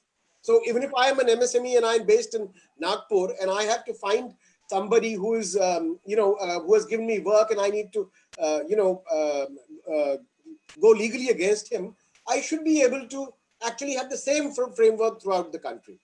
The other very important thing, when it comes to MSMEs at large, we have 86,000 members today, which are micro, small, and medium enterprises. Now, awareness of MSMEs about the framework of mediation and why that should be included and why they need to go through mediation, because it will save them money and so on and so forth. Because otherwise they get, I wouldn't say swindled, but they get sort of sidestepped by, telling them let's go through the judicial process. Then the other very important thing, we know that the entire judicial system requires heavy promotion of the process of mediation. So multiple online mediation drives should be conducted by courts, along with premier organizations of entrepreneurs, MSMEs, and so on and so forth, at various levels. Could be national, could be state, could be district level. These drives can prove to be extremely successful and can help in clearing a large backlog of cases which are pending before various courts. For mediation to develop also, mediators required to be attached with as many as possible, extremely transparent and eminent professional bodies under the active surveillance of the government and the judiciary. And overall, my perception, my personal view is that the stage is set for online mediation to finally emerge as a major and widely accepted mode of dispute resolution in this country. Thank you. Thank you. I think you have made a very important point of the necessity of having a regulatory framework. So in that context, actually, I would like to inform the audience here that we as mediators representing various mediation bodies, we have in fact submitted a draft legislation. The Supreme Court has formed a committee, and that committee is working on a draft legislation. But this happened before the COVID era, when the online mediation, we were focused more on just mediation, of the regulatory framework for mediation. But now I think we'll have to expand that to include online mediation also. Online mediation, yes. Thank you. Yes. I think we are through with the questions to the panelists. We are, Mr. Ahuja, Dr. Ahuja, can you just take over now? Because I think we are all eager to hear this Indira Banerjee now.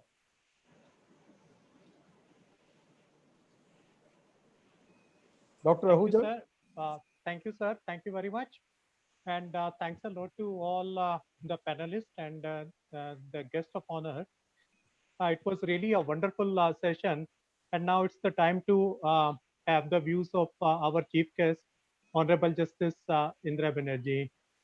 So we request you, ma'am, to please express your views and enlighten us on the topic of online mediation.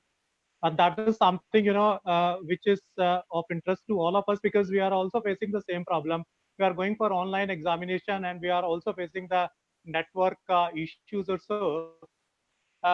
Just one thing I would like to say before you take over, ma'am, that when we talk about like the network connectivity issue, like in the areas, northeast states or the remote areas, there are some common centers also which have been opened by the government, and the students have been advised to go there in case if they have difficulty, if they do not have the smartphone or the laptop with them, or if they are facing the internet connectivity at their places, so they can just go to those common centers, which are being operated by the government, and they can use the facilities there. They can write their examination from there for no cost. So that can be, one thing, which can be taken into account if suppose we have to promote the online mediation. So we can have these kind of centers also in those areas where where there are serious issues with respect to internet connectivity. Now over to Chief Guest, Honorable Justice Indira Banerjee. Good evening, all of you. It has been a very interesting webinar, and I thank the Delhi University and the Faculty of Law for giving me the opportunity to share my views on the future of online mediation. Does online mediation have any future in dispute settlement, or is it the future in dispute settlement? I must start off by saying that I'm very optimistic that online mediation has a very bright future in dispute settlement also in this country. At the very inception, let me start off with a caveat. When I was a lawyer, which is before 5th February 2002, neither the judges nor the lawyers concerned themselves with mediation. And I first got a computer when I was over 40 years of age. It must have been in 1997 or 1998. But today, children learn to use computers from the primary school level, if not in kindergarten level. And even the Group D staff who work for me are far more computer savvy than I am. How can we say that online dispute resolution or online mediation has no future? It definitely has a future. Disputes, as we all know, can be resolved either by adjudication or by negotiation. Adjudication is through courts and statutory tribunals, which are bound by the substantive laws for the decision and by the procedural laws for the decision-making process. There is little room for deviation. Even in case of adjudication by private fora like arbitral tribunals,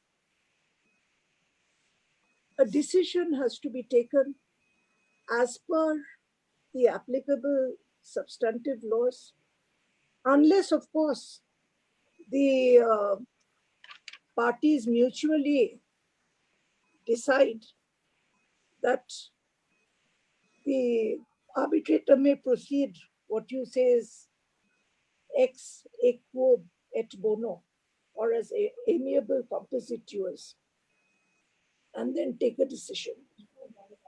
Now, obviously, the decision process takes a certain amount of time. It involves costs. On the other hand, negotiation is a voluntarily, mutually acceptable solution which is agreed upon by the parties.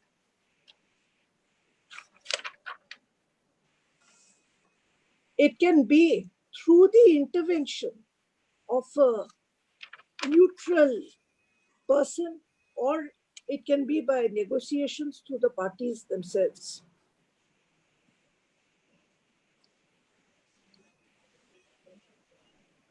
Negotiations with the assistance of neutral parties are by way of mediation, by conciliation, or by conducting lok adalats in this country.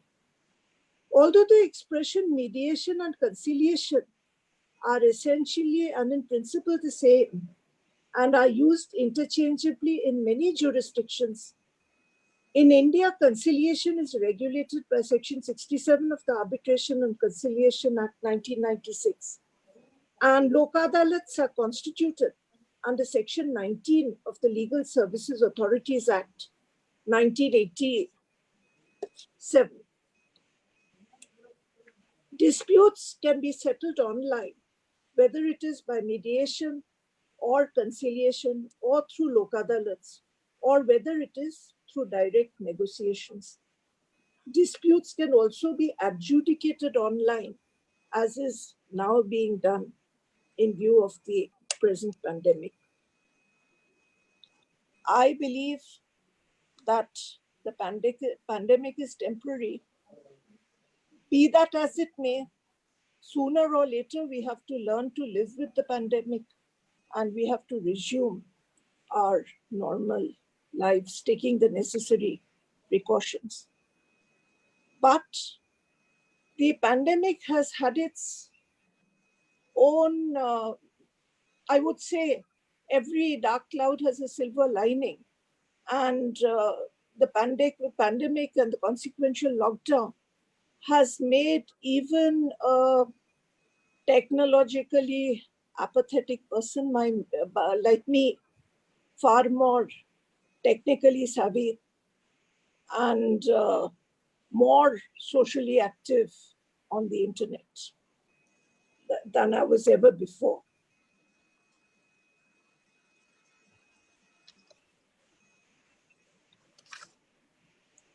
What is really needed is, as Mushtaq said, a change in the mindset.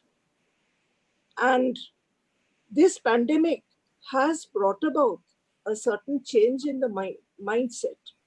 The pandemic may go, but the change will be there forever. That is how I feel. Resolution of disputes through mediation is not new to this country. For centuries, disputes have been resolved through mediation. However, mediation as an alternative to litigation got an impetus with the amendment of the Civil Procedure Code in 2002 by introduction of Section 89. In 1988, the Law Commission submitted its 129th report on urban litigation and mediation to adjudication as an alternative to adjudication, observing that the tremendous congestion in courts and unnecessary delays had led to the explosion of cases. The backlog was so severe that the average time taken to dispose of a case in Bombay Small Causes Court from the date of institution was about 7 years. The situation is not much different in other courts. The 129th Law Commission report emphasized on alternate modes of dispute resolution, including the setting up of conciliation courts, where the judge would attempt an amicable settlement. The Areas Committee, which is more commonly referred to as the Malimat Committee, also submitted a report in 1990 endorsing the 129th Law Commission report. Of course, the introduction as an alternative to litigation also met with initial opposition. The constitutional validity of Section 89 was challenged, but upheld in the case of the Salem Advocates Bar Association versus Union of India, the first Salem Bar Association case. On 9th April 2005, the then Chief Justice of India, Justice R.C. Lahute, set up the Mediation and Conciliation Project Committee to establish court-attached mediation centers in several states and to ensure some uniformity in the mediation rules of mediation centers attached to the different high courts. Mediation has formally been introduced into our legal system from 205 onwards. And in that way, it is relatively new. It has been there only for 15 years. Mediation has had its teething problems. It has met with resistance from a section of the lawyers. In many states, mediation has not been very successful. But then in other states, mediation has been successful. We have seen the success. Mohini will bear me out.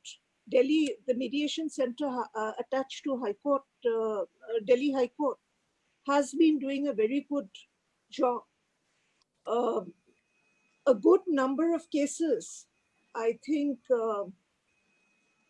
about 74-75% of the cases are actually settled. Similarly, the mediation center in Bengaluru has also been doing a good job. And in Kerala too, a good number of cases have been settled through the process of mediation. I think about 25% of the cases were actually settled. But then unfortunately, mediation has not been very successful in many other states, including perhaps the state from which I come. This is probably because of an opposition to whatever is whatever is new, and innovation, a change, is often opposed just because of the mindset. But definitely this mindset is changing today. Now, how can we really popularize mediation? First of all, in order to popularize mediation, we have to sensitize judges, lawyers, litigants, and the public in general about the various advantages of mediation and the various disadvantages of the prolonged litigation in courts. There are certain difficulties in the way of online litigation. I'll come to that a little later, but let's talk about the general benefits of mediation itself. As I mentioned a little while ago, the courts function under procedural laws to ensure fair play, and they are bound by the substantive laws. They have to consider the evidence, they have to consider the materials on record, and this takes time. As pointed out by Govindraj while he was answering a question, if you see the judge-litigant ratio in this country, it is dismally poor. And all the courts are absolutely overworked, flooded. There is docket explosion. And unless an alternative mode of dispute resolution by mediation is more successfully given effect to, I think it will be very difficult for the courts to do justice to the litigants. But I am also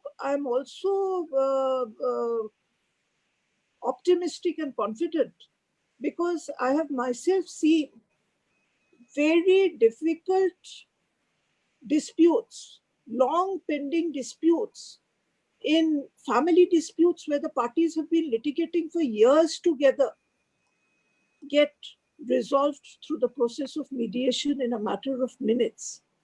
And at least in one case where there was a partition suit which was going on for many years, the two brothers who were virtually not on talking terms gave each other a hug at the intervention of the then Chief Justice of Calcutta High Court, Justice Manjula Chellur. And they settled their disputes there and then, and the long pending litigation came to an end. What is to be done is that the litigants should be made aware of the disadvantage, the uncertainties, the costs of prolonged litigation, and the advantages of an early settlement, even if it means giving up a little bit of their claim. They should be made aware of the uncertainty of outcome. In this context, I would like to comment that the personal philosophy of the judges also adds to the uncertainty and inconsistency in views, as was commented by Mr. Nariman in one of his books. Benjamin Cardozo, in The Nature of the Judicial Process, aptly put it in this way: there is in each of us a stream of tendency, which you choose to call it philosophy or not, which gives coherence and direction in thought and action. Judges cannot escape that current any more than other mortals. All their lives, forces which they do not recognize and cannot name have been tugging at them. Inherited instincts, traditional beliefs, acquired convictions. It is often through these subconscious forces that judges are kept consistent with themselves and inconsistent with one another. Very often views differ. Decision taken by the single judge is set aside by a division bench, restored by the Supreme Court, and the Supreme Court is not infallible. It is just that there is no further scope for appeal. Therefore, it is very difficult to predict the outcome of litigation in many, many cases. And then, of course, even after a decision becomes final, there may be difficulties in implementation. There may be difficulties in execution. And the parties should also be made aware of the unnecessary high costs which the parties may have to incur. The atmosphere in courts is often not very conducive to the ordinary litigant, and there is delay because of the overburdening of the courts with a lot of litigation. What are the difficulties in the way of mediation now? One is, as has been said by many of my speakers, the mindset which is there. A mindset against mediating. Very often, when the stage of reference to mediation comes, the parties have already incurred considerable expenses by way of court fees, by way of fees of lawyers. They have already given a lot of time. So they are reluctant to mediate. Secondly, many litigants believe, or they are made to believe, that their case is very strong. And because of this feeling, they are not willing to give up any part of their claim by entering into a mediation. Many litigants feel that if the mediation ultimately fails, then there may be further delay in disposal of the pending case in the court. And litigants also feel that they do not have the sufficient incentive to opt for mediation. But last and not the least, a lot of resistance to mediation comes from a section of the legal fraternity, a section of lawyers which feel that taking litigation away from courts would affect their professional interests. But in this context, it is necessary to conduct training programs of judges and lawyers alike and sensitization programs for the people at large. This can be done by the legal services authorities as suggested by Govindrajan a little while back.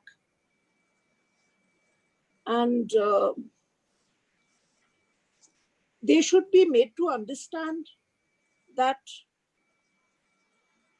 ultimately the litigants are bound to be very, very disillusioned if cases are not disposed of for years. So that will also affect the inflow of cases.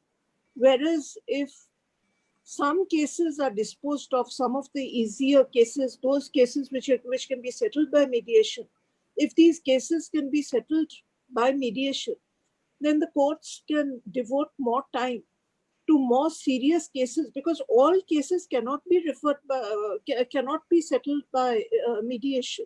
Say, for example, cases of constitutional importance, cases pertaining to administrative law, serious criminal cases, public interest litigation. These are not cases which can be handled through the process of mediation. So if some of the litigation is settled through if some of the litigation is settled through mediation, then the courts would get more time to concentrate and dispose of the more serious cases.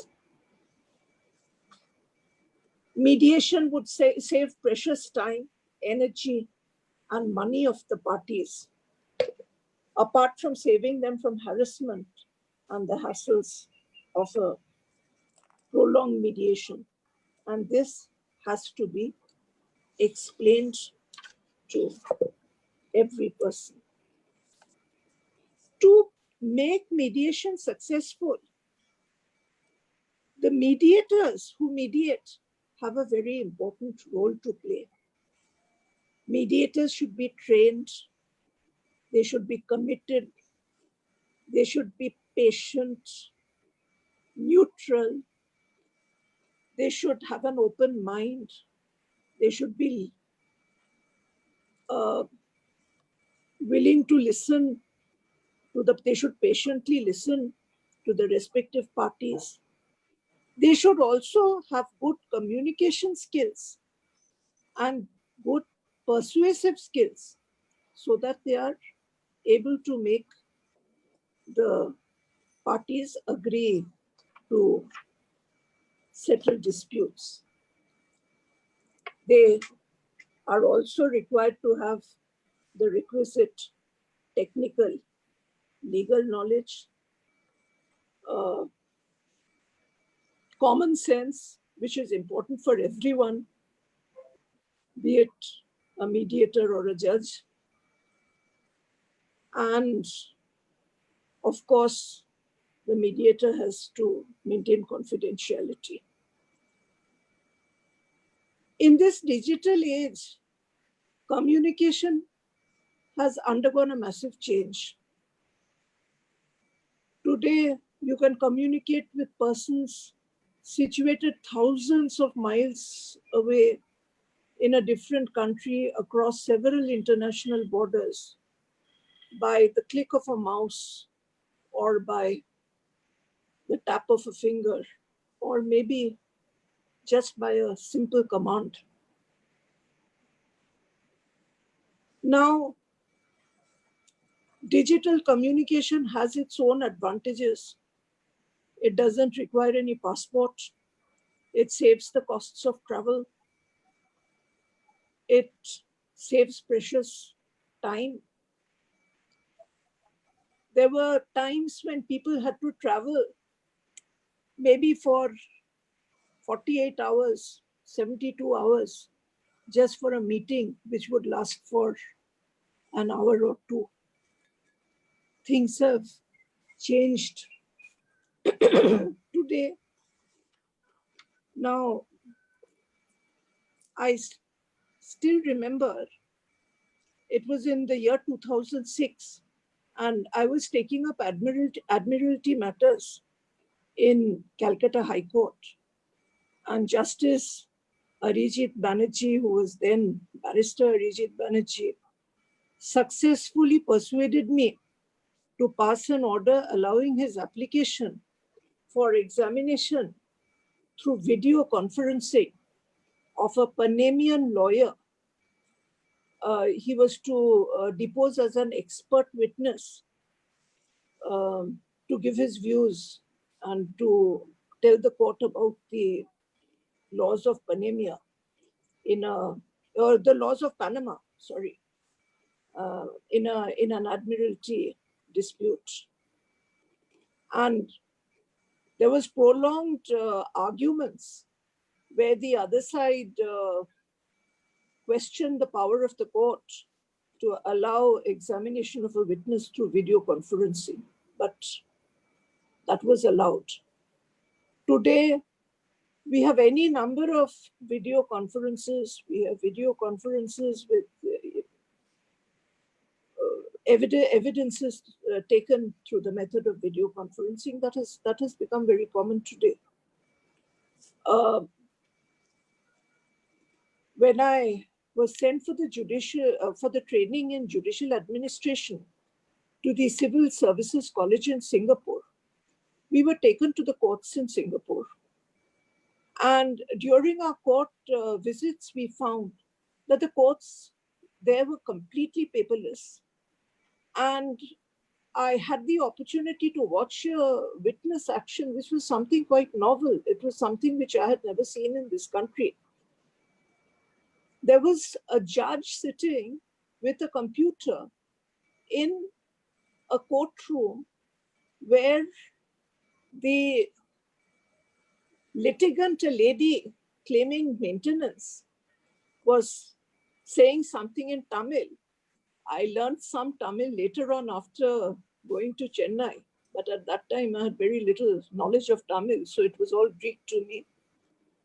And there was an interpreter who was doing the interpretation from her home. She belonged to the Indian embassy, but for some reason her child was unwell, so she was not in a position to go to office. She did not have to attend court. From home, she did the translation. There were other cases in which the Attorney General was appearing from his office because he had to address different judges in different courts. It was not even physically necessary for him to appear. Now, after the pandemic and the lockdown, we have also had no option but to introduce virtual courts to dispose of some matters, at least some urgent matters. Now, although virtual courts cannot be a substitute for open court hearing, nevertheless, they can supplement the open courts. Those matters which can be disposed of through online, those matters can be disposed of. Similarly, even in the case of online mediation, those cases which can be disposed of. Now, online mediation may not be a substitute for the conventional mediation, but it can supplement the conventional mediation. Because online dispute resolution by mediation can take place either entirely online or it can take place partly online. Now, online mediation concerns two types of disputes. Disputes which arise in cyberspace and also disputes which arise offline. Disputes which arise in cyberspace, disputes which are commercial disputes, these disputes, I feel, can be more easily settled through online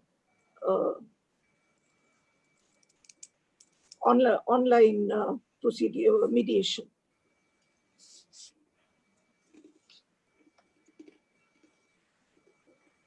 Even other kinds of disputes can be more conveniently settled through online mediation. Just the other day, this was before the lockdown, we were referring a matrimonial dispute to mediation, and we had to adjourn it for a good number of months to enable the respective parties to appear before the mediation center. But through the process of online mediation, the personal appearance of the party which was in difficulty would not have arisen at all. Matters, insurance claims, accident insurance claims, cases for compensation cases, in matrimonial disputes or family disputes, maintenance cases, these can, in my view, be settled online, through online mediation. Of course, there are certain disadvantages of online mediation. The absence of what you call is the non-verbal communication, the expression, the body language of two people sitting across each other on the negotiating table. And there are problems, as pointed out by my brother from Madras High Court, Govind Rajan, the problem of confidentiality. But I think the problem of confidentiality can be addressed because as Justice Govindraj knows, when full court meetings are held in the principal bench, in the principal seat of the Madras High Court, with judges who are in Madurai, the judges from the Madurai bench participate online, and adequate secrecy, confidentiality is maintained. Similarly, nowadays, conferences with different high courts are held online. So by installing the appropriate software and using the kind of devices which protect confidentiality, I think that issue can be addressed. The second problem is the lack of infrastructure, the economic level of the people of the country. Many people may not be able to have the device to participate in an online mediation.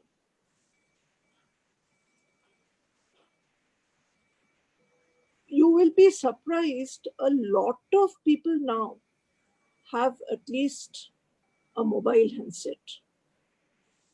And I find most of my staff who work for me are very mobile savvy. The cook who works for me uses the internet to take down recipe. Online orders for groceries are placed by them from their own mobiles. So in this digital age, far more people have become computer savvy. As I just said a little while ago, I first had access to a computer when I was over 40 years old. I must have been about 40 or 41 years old. Today,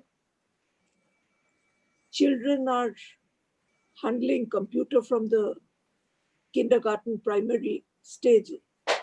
So the present generation both of lawyers and litigants, will be far more computer savvy than the earlier generation.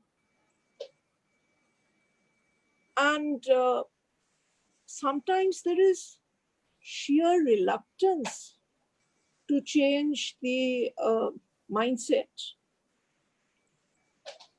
And when we have to do something perforce, as now, when we have little option but to fall back on online communication, we change our mindset more easily. In my view, online mediation may not replace the conventional mediation. It will supplement the conventional mediation. Those disputes which can be settled online can be settled online through mediation, and those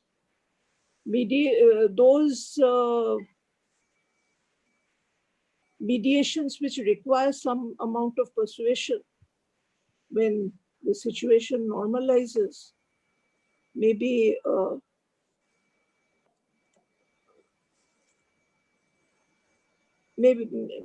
maybe the parties may, or at least, the mediator and one of the parties may have to sit together. But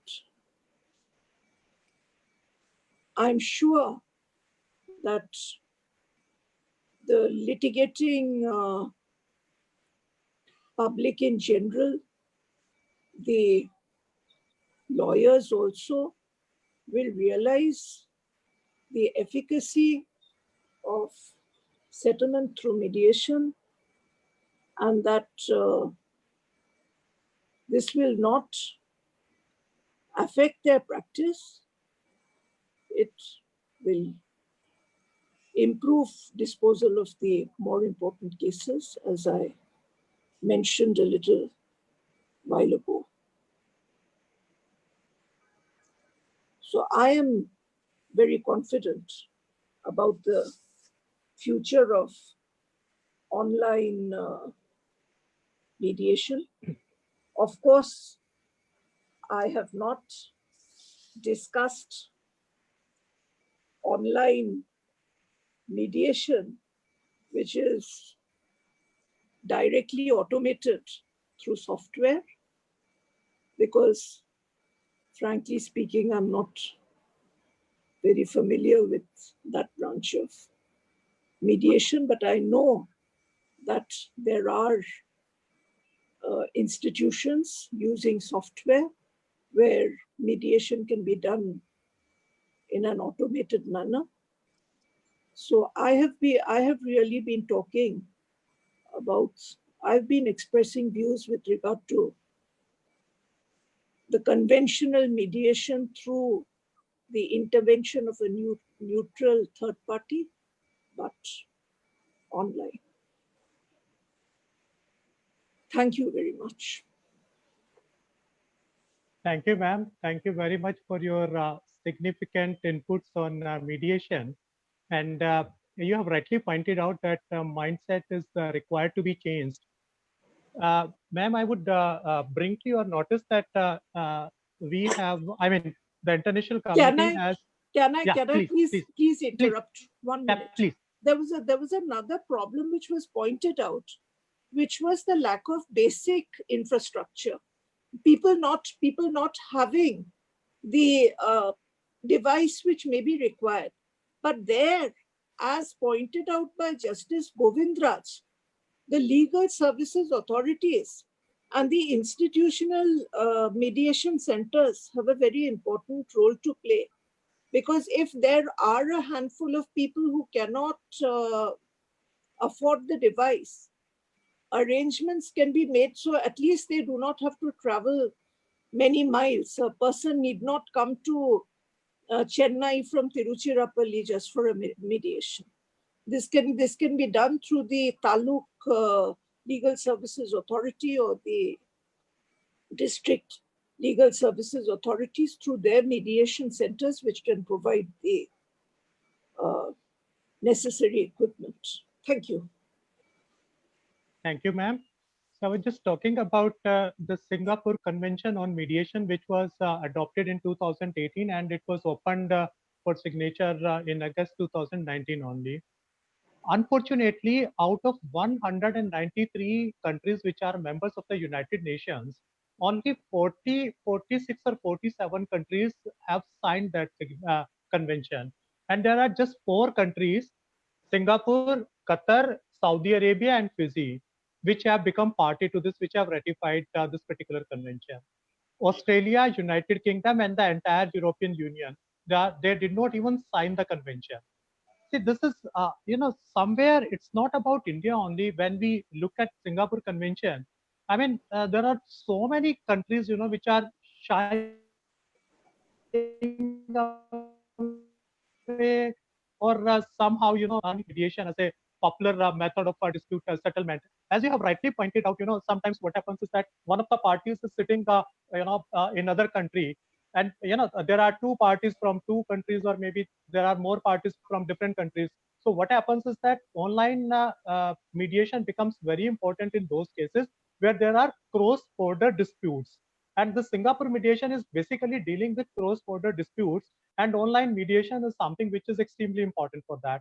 But unfortunately, as we have seen the response of the countries, only 46 countries came forward to sign it, and only 4 countries had ratified and they became party. So we have to walk an extra mile to make the mediation popular in our country. Thank you, ma'am. Thank you very much. Now I'll request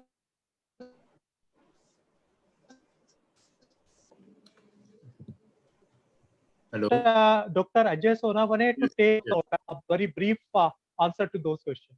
Yes. Thank you, sir. So actually there are many areas like we have already covered, like such as confidentiality, infrastructure issues, or internet or technological knowledge that people have less in our country or even outside. So there are 2 primary questions that can be asked here, which has not been touched. That is, one is to your lordship. That question is that, can there be a mandamus to all statutory departments in India to have a process of online mediation or mediation?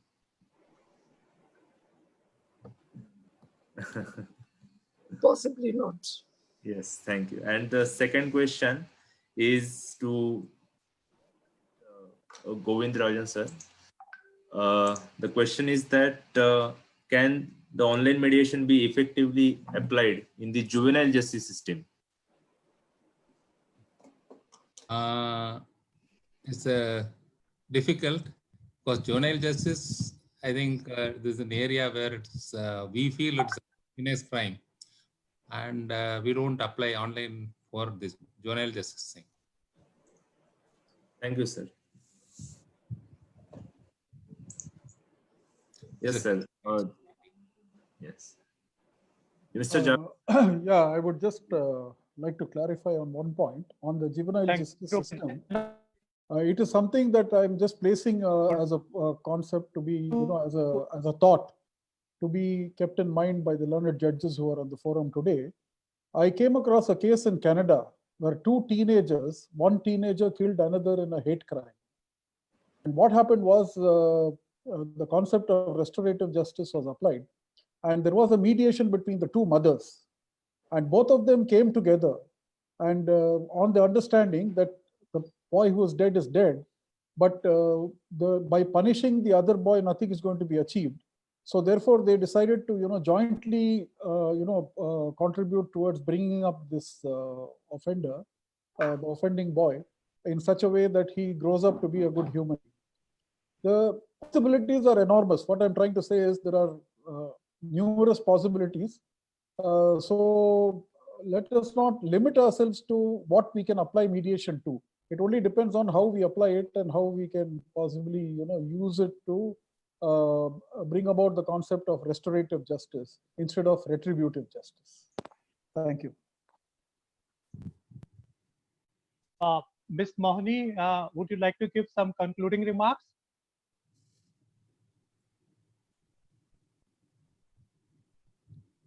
Ms. Mohini, can you hear me? Yeah, I can hear you, Professor. I'm extremely grateful to all the guests, Justice Indira Banerjee, for sharing her views and the panelists sharing their views during this webinar. My special thanks to Justice Banerjee for consenting to participate. Ma'am, your insightful speech contained valuable inputs, doubtless based on your formidable experience. The session was especially enlightening because apart from insight into the process, other areas such as practice, use, online mediation in the criminal justice system, and the practical suggestions to help resolve long pending cases were explored. I thank each of the participants, also grateful to the organizers, Dr. V.K. Ahuja and Dr. Ashutosh Mishra, Dr. Ajay B. Sonavane, for their efforts in putting together this interesting event, which has been truly wonderful. Thank you very much.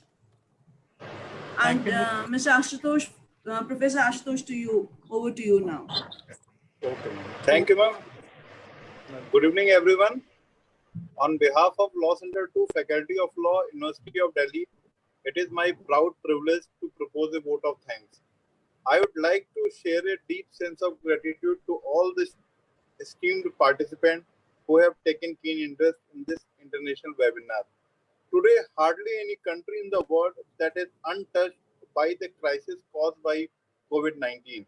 COVID-19, which has not only taken away many lives, but it causes economic, political, geopolitical devastation in all over the world. COVID-19 pandemic made the lockdown necessity. In lockdown, adversarial justice system couldn't function properly. In this webinar, our topic has become relevant in order to impart access to justice and expeditious justice.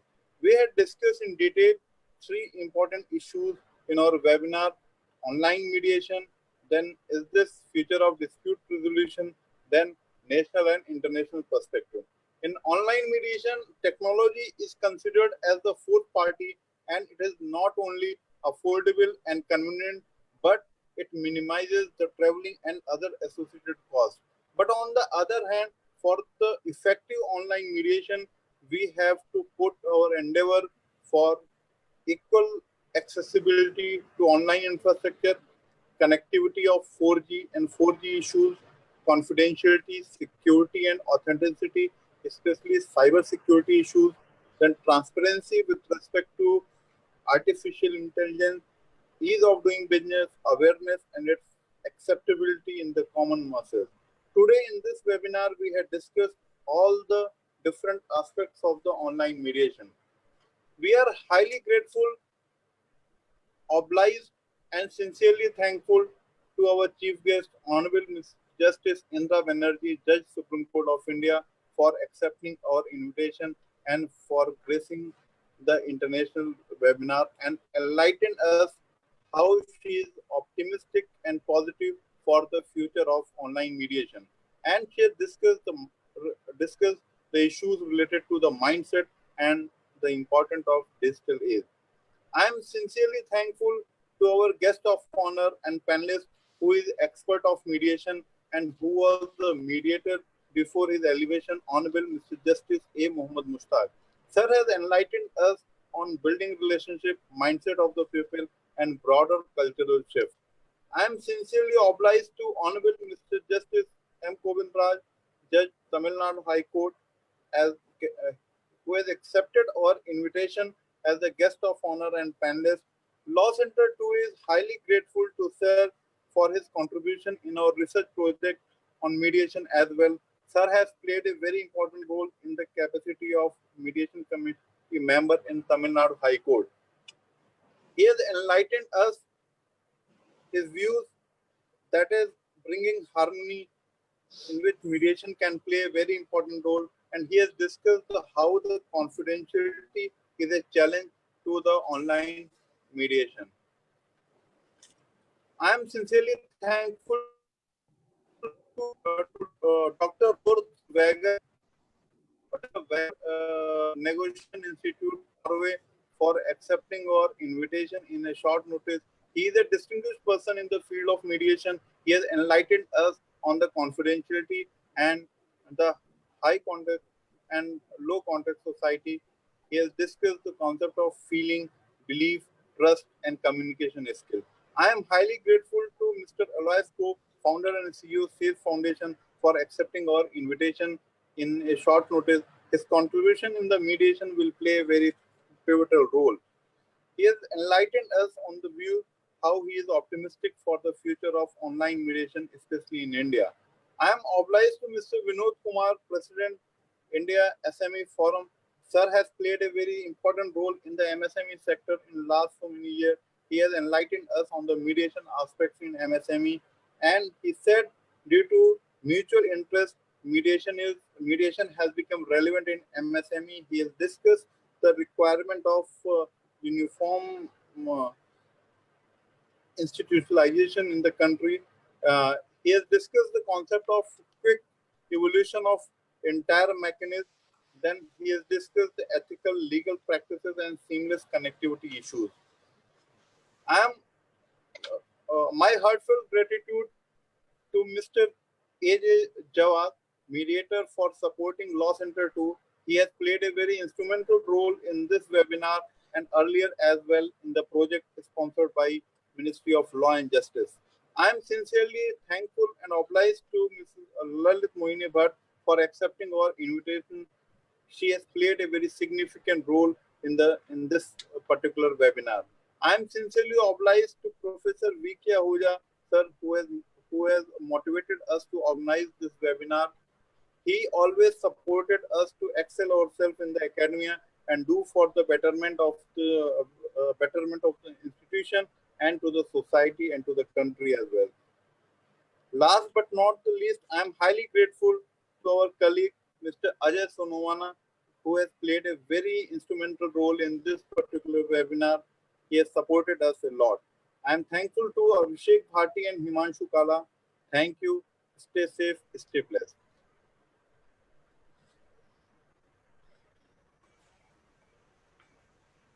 Thank you, panelists. Thank you, moderators. Thank you, audience. Namaskar.